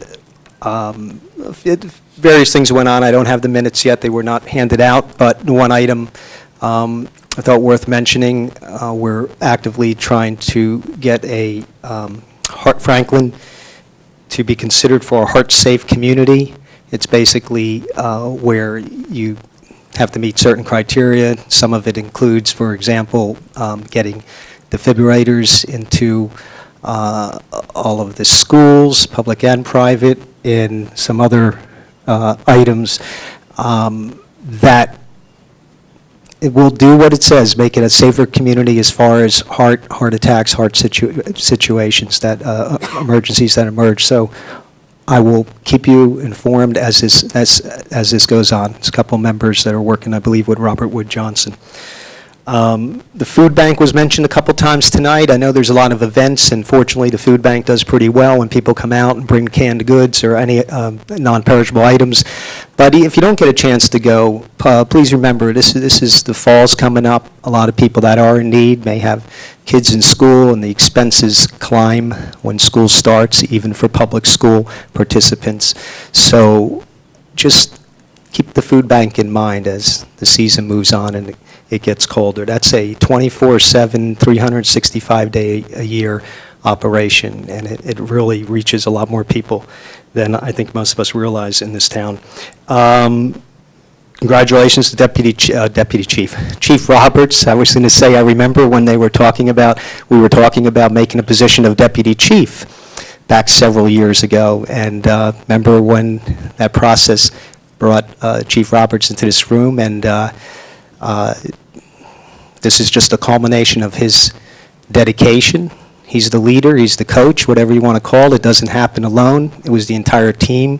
I don't know all the details of how you get certified, but Chief led the way. But again, it takes every member of that police force, our police force, to help accomplish what we accomplished. And I know there's some people out there over the last several months that have been asking me about certain roads. And with the passage of a resolution tonight, I just confirmed with our manager that you have a handful of roads that have been waiting a while, one mainly Fairley Drive, which is a small little road, but the people in that area of town will I'm sure be happy. It's the last road of literally dozens that is being done. Pretty much the icing on the cake of years of sewer and water and road improvements in the northeast corner of Franklin, but also Overbrook Drive, which is the back entrance of St. Matthias School. I know has been a disaster for a few years. That's happening. That's on the agenda to get the contract. And JFK Boulevard, another one where several people were asking, and the manager might be able to give you a little bit more about the schedule, but I believe the goal is to have these done within a month. And That's it. You just got it right. Okay. It's planned to be paved by the end of October, all three of those roads, plus a number of others that are included in the Yes, plus a contract. number But of others. Those in particular, I know that you were of interest. Not to dismiss to you. the other ones. Anyway, so that's all I have to say. Thank you. Okay, thank you. And Deputy Mayor Rosalind Sherman. Thank you, Mr. Mayor. One thing I would like to let people know about if they are would like to attend the ceremony tomorrow for 9/11. St. Matthias is having a program starting at 6:30, I believe, off of JFK Boulevard. I believe the police chiefs are sponsoring the event and will be honoring the first responders who died at 9/11. So if you'd like to join in St. Matthias, 6:30. I also would like to mention another event that I did attend this week, and the Princeton Nursery celebrated their 100th year of being in business. It's in Kingston, but on the south Brunswick side. But it was very well attended, and many of our residents were also there and involved in the celebration. And congratulations, 100 years is quite an event and a benchmark. Now I'll put on my cultural arts hat. I plug that as shamelessly as Councilman Kramer plugs the Canal Fest. So I'd like to make you aware we have really just one event coming up in September, our ongoing poetry reading program. We have two women poetesses, Maxine Sussman and Eileen Millman, who will be reading their poetry on 9/28 from 1:45 to 3:45, and this is in the Van Luce Dam House on Middlebush Road. There is a charge for it, but understand we have no funding, and if we like to provide a stipend for our poets, as well as provide some refreshments, so the only way we can do that is by charging a small admission charge. So hopefully you'll come out. There'll be another one in October. That will be another woman poetess. Her name is Elizabeth Polito. So if you're interested in poetry, we get a wonderful turnout for these things. You can check us out on our web page, which is www.franklincac.org, or on Facebook, which is Franklin CAC. So see what we're doing, get involved. We're always looking for people to join our various committees, the literary arts, performing arts, or visual arts. And you can find a way to contact us. And certainly you can always reach me. In fact, my phone number is here if you'd like to call me if you're interested in becoming involved or in attending any of the events. Unfortunately, our jazz and blues jam program, which was held on the second Sunday of the month, has been temporarily on hold as we're trying to reformulate it. We're trying to get a house band that will be there continually. We're having a little bit of problems, but we think we're going to come back stronger than before, and I'll let you know how things turn out. That's my report. Thank you, Mr. Mayor. Okay, thank you. Now, for my comments, I'm just going to reiterate what was said before. It's what was mentioned before, I didn't say it, that the online newspaper, franklinreporter.com, it's a good addition to the town. Ever since we lost a weekly newspaper, I sad about that, and hoping we'd always have one here. So our town our size certainly needs that. So good kudos, open for advertisements, I'm guessing, and certainly for reading too. And I said anything I would have to say before, so that concludes my comments. And I'm going to also now turn to our manager, Mr. Robert Vornlocker. Thank you, Mr. Mayor. If I could indulge council for a couple moments on two separate issues. One, if you would all recall, at the beginning of the year, I had indicated that I intended to provide for all of our civilian staff customer service training. That customer service training took place this past Thursday. All of our civilian staff attended half-day sessions with a professional instructor on governmental customer service that she flew in from Michigan to provide that. I was very pleasantly, I won't say surprised, but the reception that she received from our employees was very good. She was a very strong speaker. I was very impressed with the presentation that she did. It was very interactive. The feedback from our employees, all the employees completed feedback forms. They were very good, and I think that it was very successful.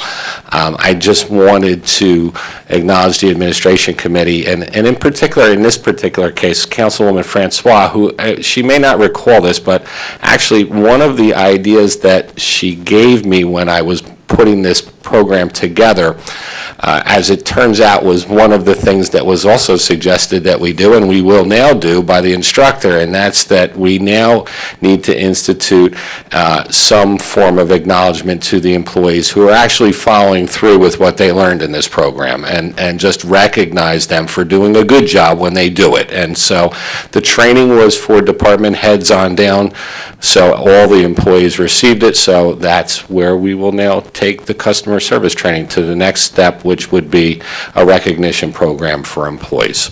So that is one. And two, another good note here.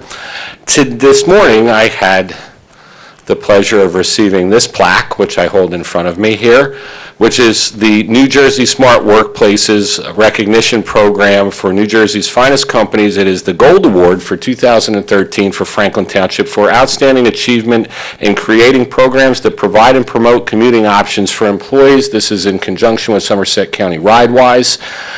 It counts Councilman Chase for points for Green Team, and we are a gold recognized municipality. So this was the work of our Human Resources Officer, Raven Williams. So I'm very proud of her and the effort she put into this with RideWise. And we look forward to coming up with new ways of reducing our carbon footprint here in Franklin Township by making things as best as we can convenient for our employees to do things that reduce their commute times and reduce their impact on traffic here in Franklin Township. So that's what this was all about, and so I will have this put someplace in a prominent place on display for everyone to see. And that's all I have, Mr. Mayor. Thank you very much, Mr. Vornlocker. Very good. Good items. I know that the public has already seen our good customer service, and now even more so. Thanks.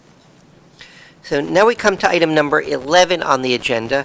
This is regarding Hamilton Street, our special improvement district.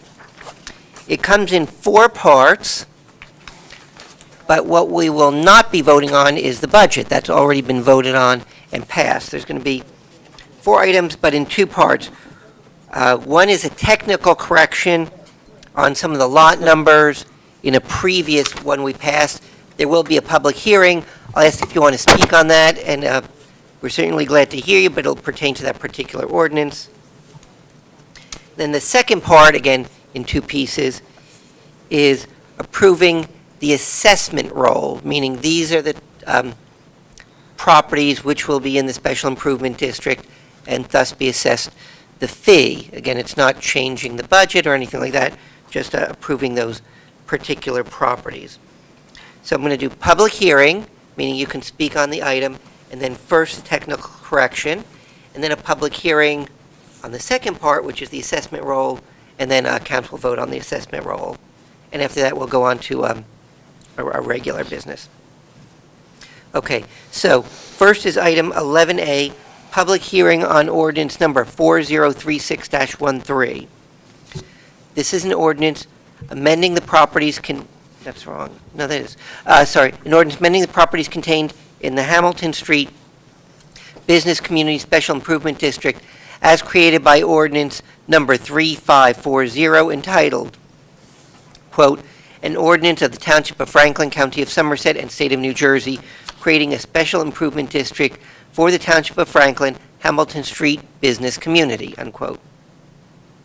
Adopted on April 26, 2005, amended by ordinance number 3679, adopted May 22, 2007, and amended by ordinance number 3925-11, adopted March 22, 2011. The Township Attorney has approved the affidavit of publication, and a public hearing is in order. This is again on these technical corrections. Is there a motion to open the meeting for a public hearing on this ordinance? So moved. Second. Moved and seconded. All in favor? Aye. Opposed, abstained, motion is carried. Meeting is open for public discussion on this ordinance. Anyone interested in speaking, please raise your hand.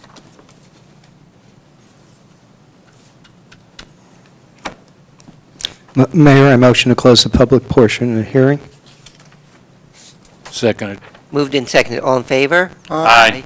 Opposed, abstained, motion is carried. Thank you. Is there a motion for final passage of the ordinance and publication in accordance with law? So moved. Seconded. Moved, seconded. Ms. McCarthy, please poll the council on item 11B, ordinance 4036-13, please. Councilman Chase. Yes. Councilwoman Francois. Yes. Councilman Kramer. Yes. Mayor Levine. Yes. Councilman Prasad. Yes. Councilman Regan. Yes. Deputy Mayor Sherman. Yes. Councilman Vasanella. Yes.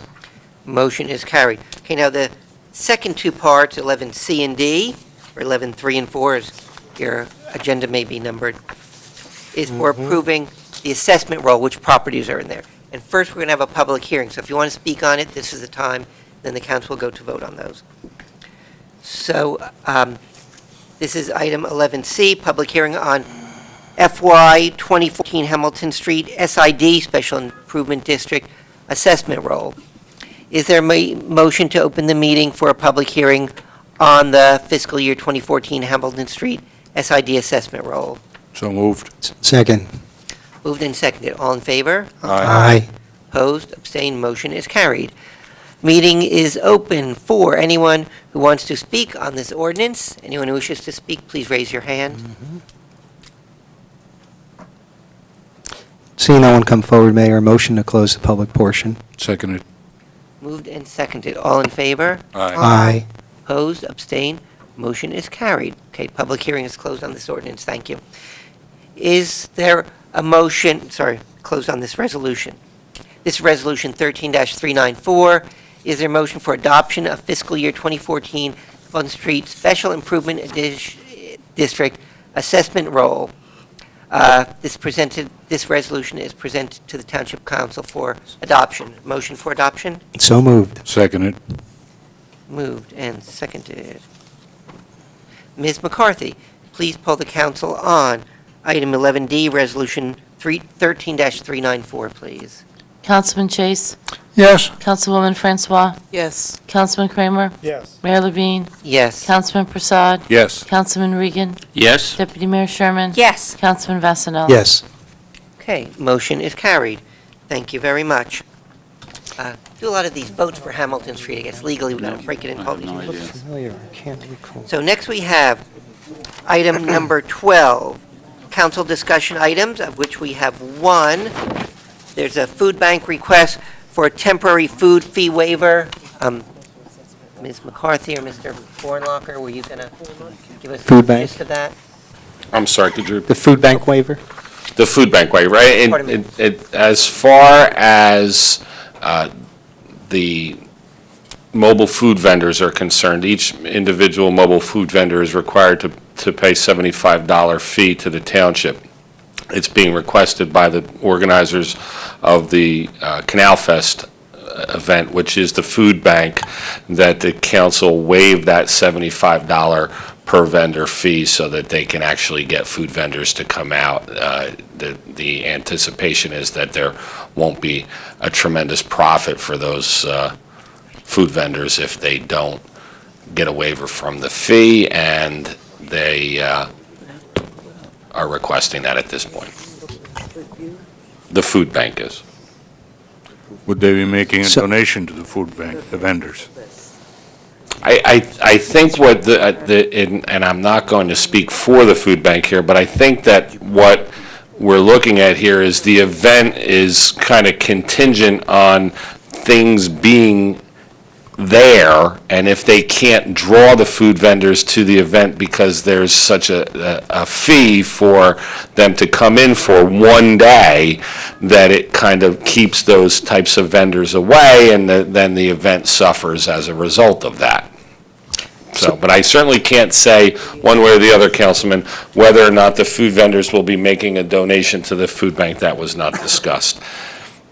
However, I see a hand in the audience from an audience member who may know the answer to that.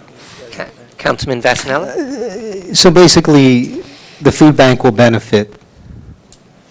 You believe the food bank will benefit if I we can... do. I think that the premise here is that if the food bank can have this event become, is successful, the food bank stands to raise more money, and that success is based on the presence of vendors for this type of event. That makes sense. One quick last item, Bob. We're just talking about a couple of hours of time that employee-wise involved in Well, the doing what they need interesting, to do. that's a good question, and that question actually was raised yesterday, and the interesting thing here is that the Township of Franklin pays a flat rate annually to the Somerset County Health Department for its services, and the service will be provided by the Somerset County Health Department. So therefore, whether these inspections are done as a result of a fee being paid or no fee being paid, the Franklin Township will pay the township will pay the same amount of money to the health department. That $75 fee is something that's paid to the township and kept wholly by the township as part of our revenue. So just the last thing I'll say is, of course, any other councilperson have an issue, please jump in, but I would motion that we do grant it with the understanding, it's on a per-situation basis. We don't get open the floodgates for similar requests, and, we'll take them case by case, but I would motion that we do it in this situation. And just to intervene for one second, we do take all of these case by case, and this is not the only time that the township has been requested to waive fees for a nonprofit that was hosting an event where outside food vendors came in. And my recollection is that we had this same circumstance for last year's event at the Canal Fest, and the same request was made and granted. Okay, so there is a motion to waive the food vendor fee for the Franklin Township Food Bank for the Canal Fest on this one time. Is there a Right. second? I second it.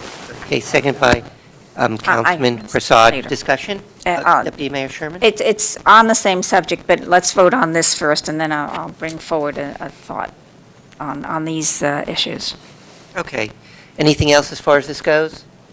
Okay.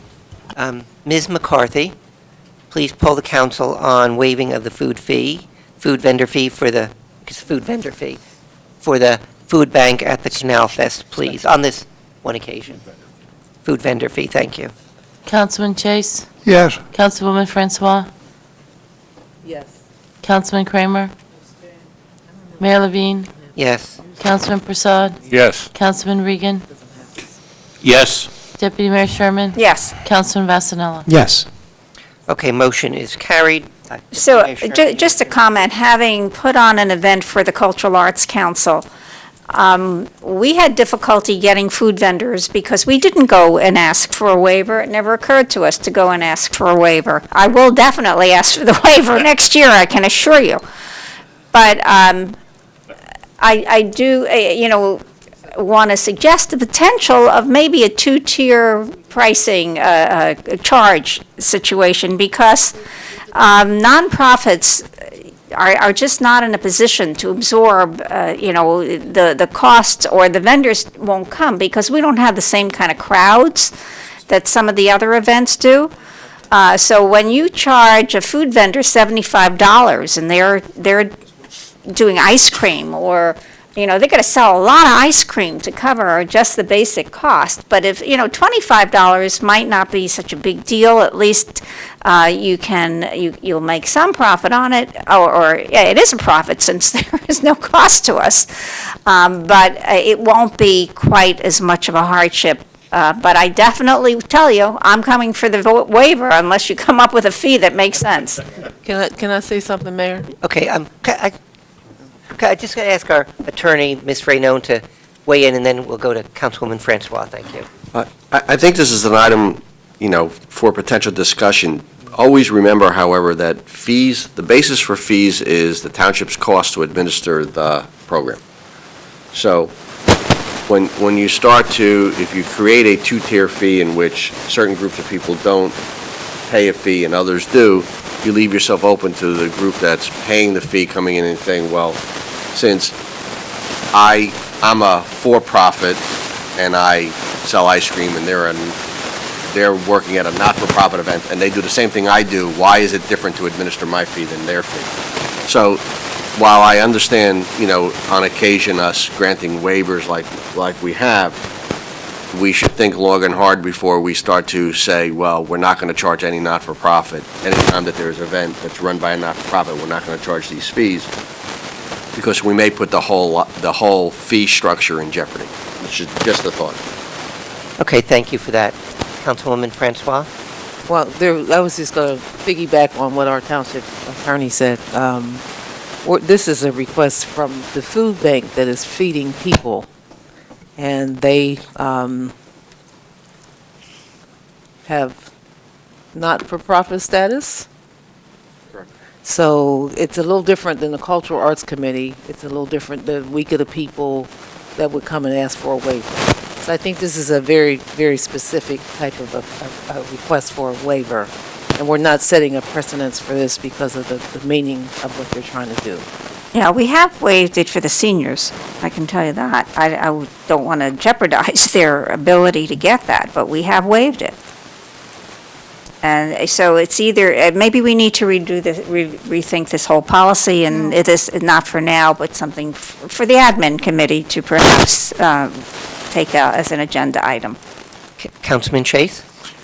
Well, what I'm wondering about is the same fee whether it's a nonprofit group providing food as part of its event versus a vendor who basically makes a living doing this, coming to a nonprofit event and selling hot dogs or whatever. And I think there were rather good hamburgers at the Canal Fest last year.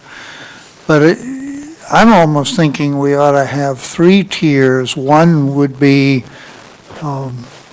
for nonprofit groups themselves, Didn't you just? I don't know whether it was for tea and cookies at a poetry reading or whatever, which is clearly a rather minor food presentation, and then a level for commercial vendors at nonprofit venues, and the third level would be just a straight commercial vendor like the grease trucks that at the Rutgers College Avenue campus that are there every day selling food to students. I don't know whether we have anybody that does that within the township, but that's the level at which the $75 fee would be most justified. And as the manager points out, since the actual expense is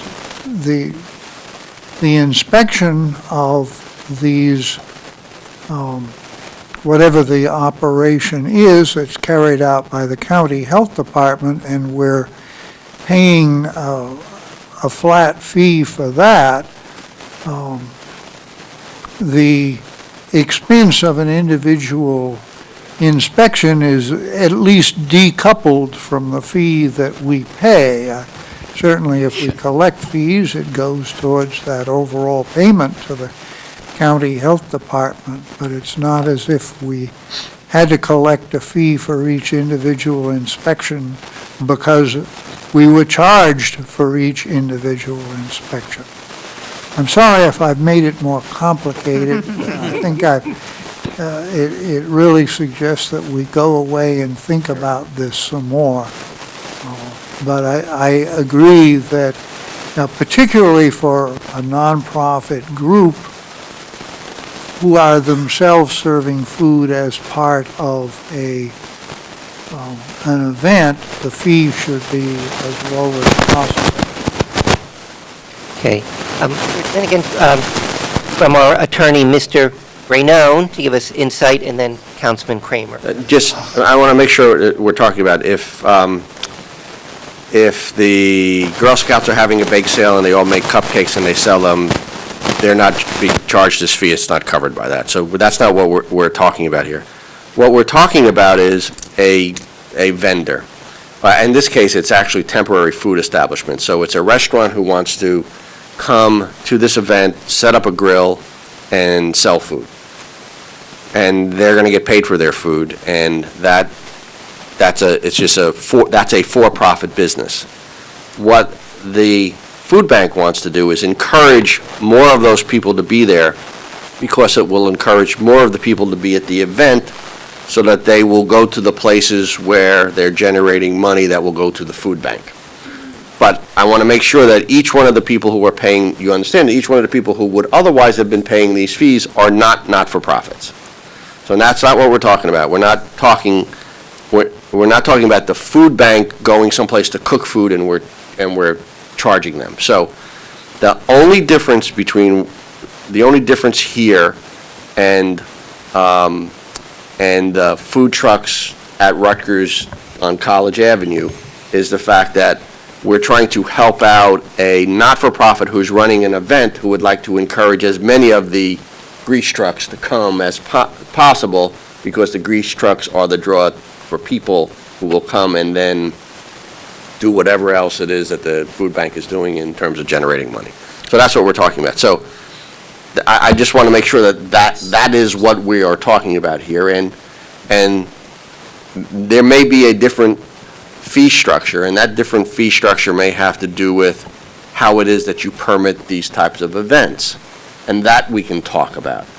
But the cost is not the cost of inspections, though that is part of it. It's also the cost of processing what our cost is to process this license and do all of those things. So I just want to make sure that we're not talking about if the Art Society if the Councilwoman Sherman should bake cookies and bring them there and they sell them, which she's not going to have to get a license. And she doesn't do that anyway. And she doesn't, though. I would suspect she'd be good at it if she did it, but she probably doesn't do it.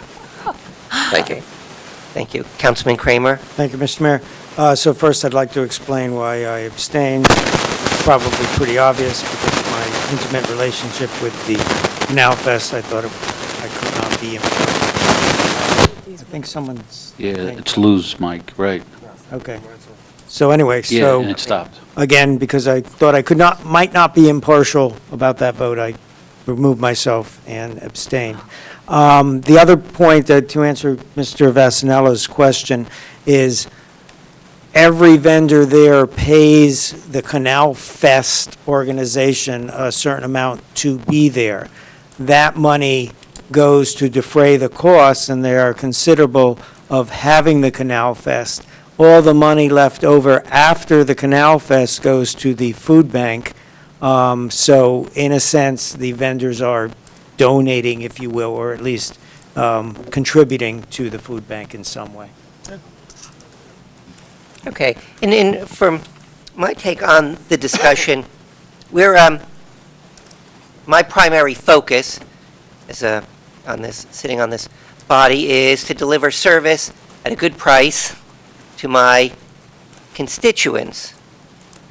And we're a nonprofit also. Now, I voted yes to do this. I would certainly look at it on a case-by-case basis.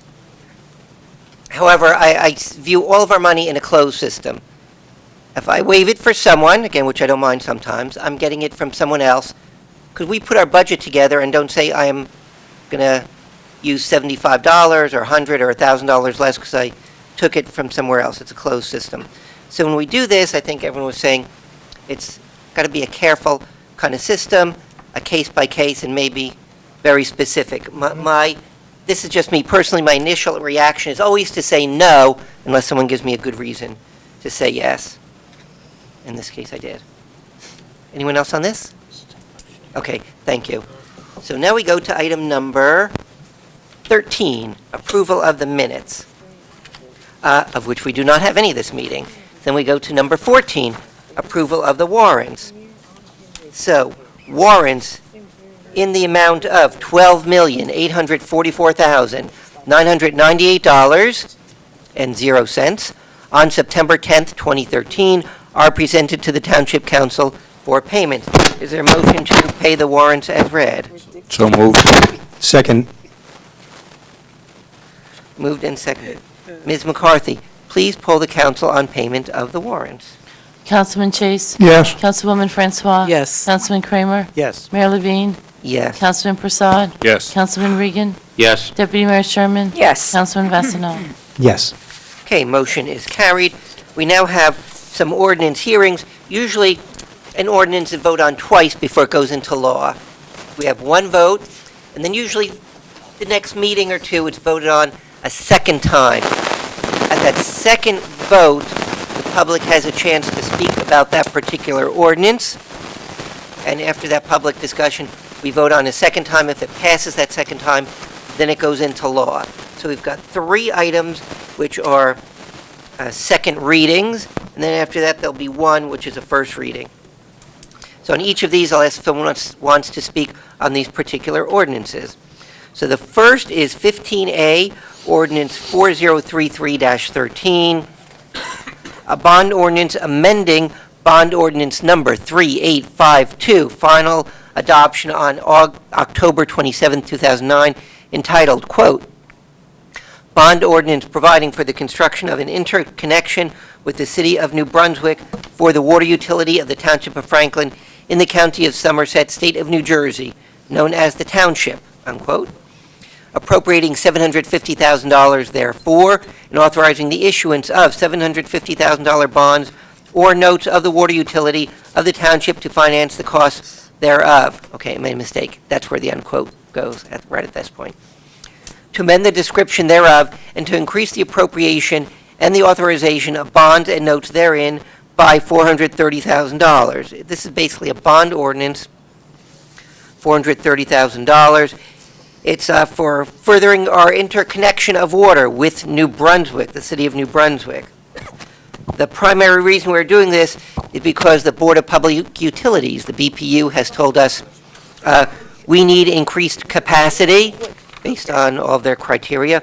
However, as it turns out, New Brunswick has cheaper water than other places, so it may be a bonus to us anyway. And this gives us more availability, again, as required by BPU. The Township Attorney has approved the affidavit of publication. The public hearing is in order. Is there a motion to open the meeting for public hearing on this ordinance? So moved. Seconded. Moved and seconded. All in favor? Aye. Aye. Opposed, abstained, motion is carried. Meeting is open for public discussion on this particular ordinance. Anyone interested in speaking, please raise your hand. See no one coming forward, Mayor, I motion to close the public portion of the meeting. Seconded. Moved and seconded. All in favor? Aye. Aye. Opposed, abstained, motion is carried. A public hearing is closed on this ordinance. Thank you. Is there a motion for final passage of the ordinance and publication in accordance with law? So moved. Seconded. Moved and seconded. Ms. McCarthy, please poll the council on item 15A, ordinance 4033-13, please. Councilman Chase. Yes. Councilwoman Francois. Yes. Councilman Kramer. Yes. Mayor Levine. Yes. Councilman Prasad. Yes. Councilman Regan. Yes. Deputy Mayor Sherman. Yes. Councilman Vasanella. Yes. Okay, motion is carried. We next have item 15B, ordinance 4034-13, an ordinance of the Township of Franklin, County of Somerset, State of New Jersey, authorizing the granting of a sewer easement to St. Thomas Syro-Malabar Catholic Church, Incorporated, for proposed sanitary sewer force main underground conduit on Heller Park Lane in connection with docket number ZBA-10-00028. This is an easement, a sewer easement for this church. It's near our Franklin Park High School, so you can know the placement of it. The Township Attorney has approved the affidavit of publication, and a public hearing is in order. Is there a motion to open the meeting for a public hearing on this particular ordinance? So moved. Second. Moved and seconded. All in favor? Aye. Opposed? Abstained? Motion is carried. Meeting is open for public hearing on this particular ordinance. Anyone interested in speaking, please raise your hand. Interesting. See no one come forward, Mayor, I motion to close the public portion of the hearing of this ordinance. Seconded. Moved and seconded. All in favor? Aye. Opposed? Abstained? Motion is carried. Is there a motion for final passage of the ordinance and publication in accordance with law? So moved. Second. Moved and seconded. Ms. McCarthy, please poll the council on item 15B, ordinance 4034-13, please. Councilman Chase. Yes. Councilwoman Francois. Yes. Councilman Kramer. Yes. Mayor Levine. Yes. Councilman Prasad. Yes. Councilman Regan. Yes. Deputy Mayor Sherman. Yes. Councilman Vasanella. Yes. Okay, motion is carried. Next, we have the third and final of our ordinance, public hearings and adoption of ordinances on second reading. This is item 15C on the agenda, ordinance number 4035-13. An ordinance of the Township of Franklin, County of Somerset, State of New Jersey, authorizing the providing for engineering services and related costs for the Little Rocky Hill water main by and in the Township of Franklin in the County of Somerset, State of New Jersey, known as the Township, appropriating $210,000, therefore, from the Water Utility Capital Improvement Fund of the Township to pay for the cost thereof. This is a $210,000 bond coming from our water utility. It's for engineering and related services for the Little Rocky Hill area. We've been discussing that for a while. This gives them the further pressure. So this isn't actually doing the work, unfortunately, as some people might see. It's authorizing the money and the engineering services, which is the big first step. The Township Attorney has approved the affidavit of publication. The public hearing is in order. Is there a motion to open the public hearing, open the meeting for public hearing on this ordinance? So moved. Seconded. Moved and seconded. All in favor? Aye. Opposed? Abstained? Motion is carried. Meeting is open for public hearing. Public discussion on this particular ordinance. Anyone interested in speaking, please raise your hand. Mr. Mayor, seeing no one raising their hand, I move that the hearing be closed. Seconded. Moved and seconded. All in favor? Aye. Opposed? Abstained? Motion is carried. Public hearing is closed on this ordinance. Thank you. Is there a motion for final passage of the ordinance and publication in So accordance moved. Seconded. Moved by Councilman Chase. Madam Clerk, please poll the council on item 15C, ordinance 4035-13, please. Councilman Chase. Yes, and very happy to get this underway. Councilwoman Francois. Yes. Councilman Kramer. Yes. Mayor Levine. Yes. Councilman Prasad. Yes. Councilman Regan. Yes. Deputy Mayor Sherman. Yes. Councilman Vasanella. Yes. Okay, motion is carried. We have one ordinance introduction today, item 16A on the agenda. It's ordinance 4037-13. Ordinance to amend the code of the Township of Franklin, County of Somerset, State of New Jersey. More particularly, Chapter 226, Vehicles and Traffic, Section 226-30, on-street handicap parking, to add 49 Franklin Street in East Millstone. This is basically putting a handicap parking spot by someone's home. Sometimes it gets gummed up due to activity there, and this gives the person the opportunity to park there and, certainly what's needed for him and her there. The foregoing ordinance is presented to the Township Council for adoption on first reading, posting, publication in accordance with law, and public hearing, and final adoption on Tuesday, September 24th, 2013, at 7 o'clock p.m. here at the Municipal Complex. Is there a motion to introduce? So moved. Seconded. Moved and seconded. Ms. McCarthy, please poll the council on item 16A, ordinance 4037-13, please.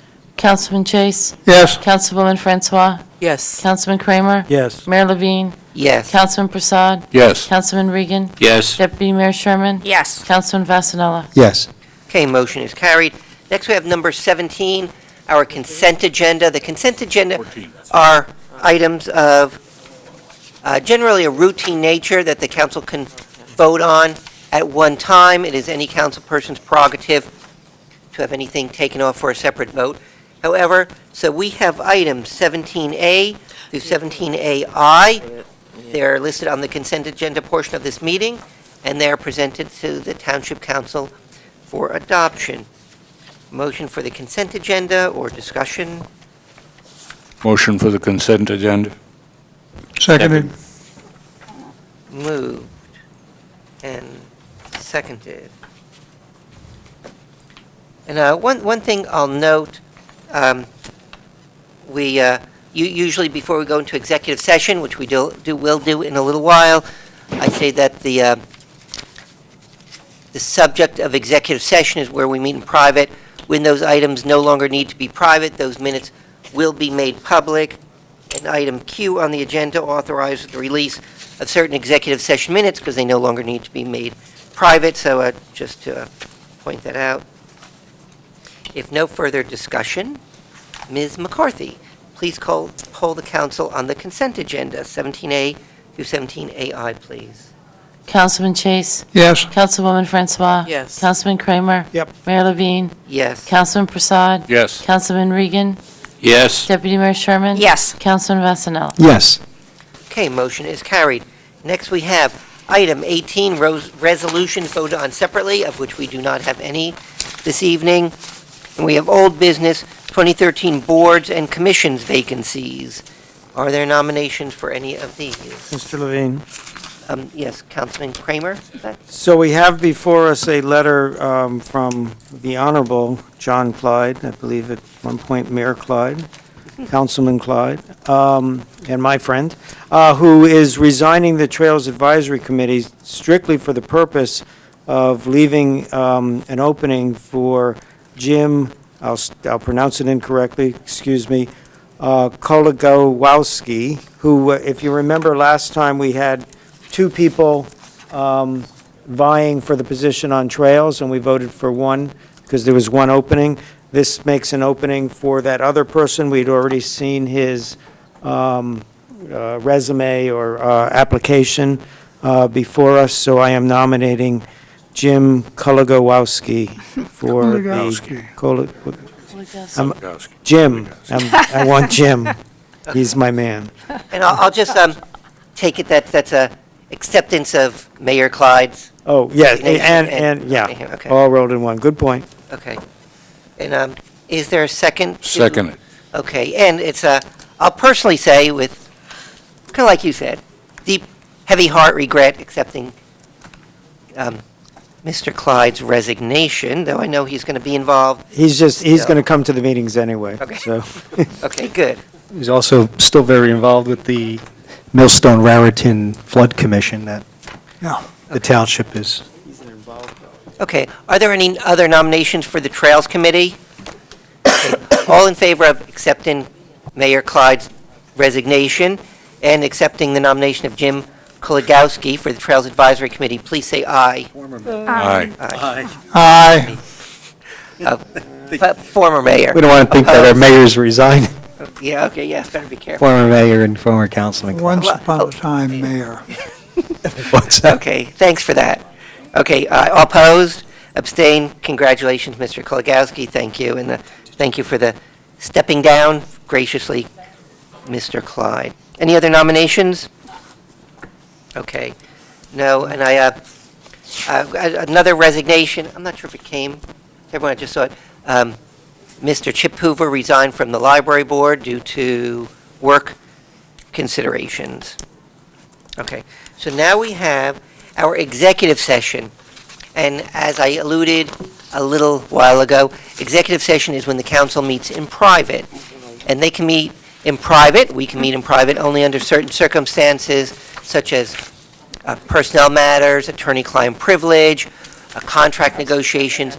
And when the subject of that executive session no longer needs to be private, the minutes will be made public, as we just did on some of them earlier today. You are a person. So what we have for us is Resolution 13-429, authorize the executive session for attorney-client privilege, Franklin Township Sewerage Authority. And this is to authorize the executive session of attorney-client privilege, Franklin Township Sewerage Authority. This presented to the Township Council for adoption. Is there a motion for the resolution for executive session? So moved. Second it. Moved. Seconded. Ms. McCarthy, please pull the council on the motion, the resolution for executive session, please. Councilman Chase, Yes. Councilwoman Francois, Yes. Councilman Kramer, Certainly. Mayor Levine, Yes. Councilman Prasad, Yes. Councilman Regan, Yes. Deputy Mayor Sherman. Yes. Councilman Vasanel. Yes. Okay, motion is carried. We'll go into executive session. After executive session, which we'll meet in the other room, we will come out and we'll have only 2 items of business. Number 1, we will vote to come out of executive session. Number 2, we will vote to adjourn the meeting. So since that's the only business remaining, we'll stop our filming right now. We appreciate it very much, and be well. We'll see you next meeting.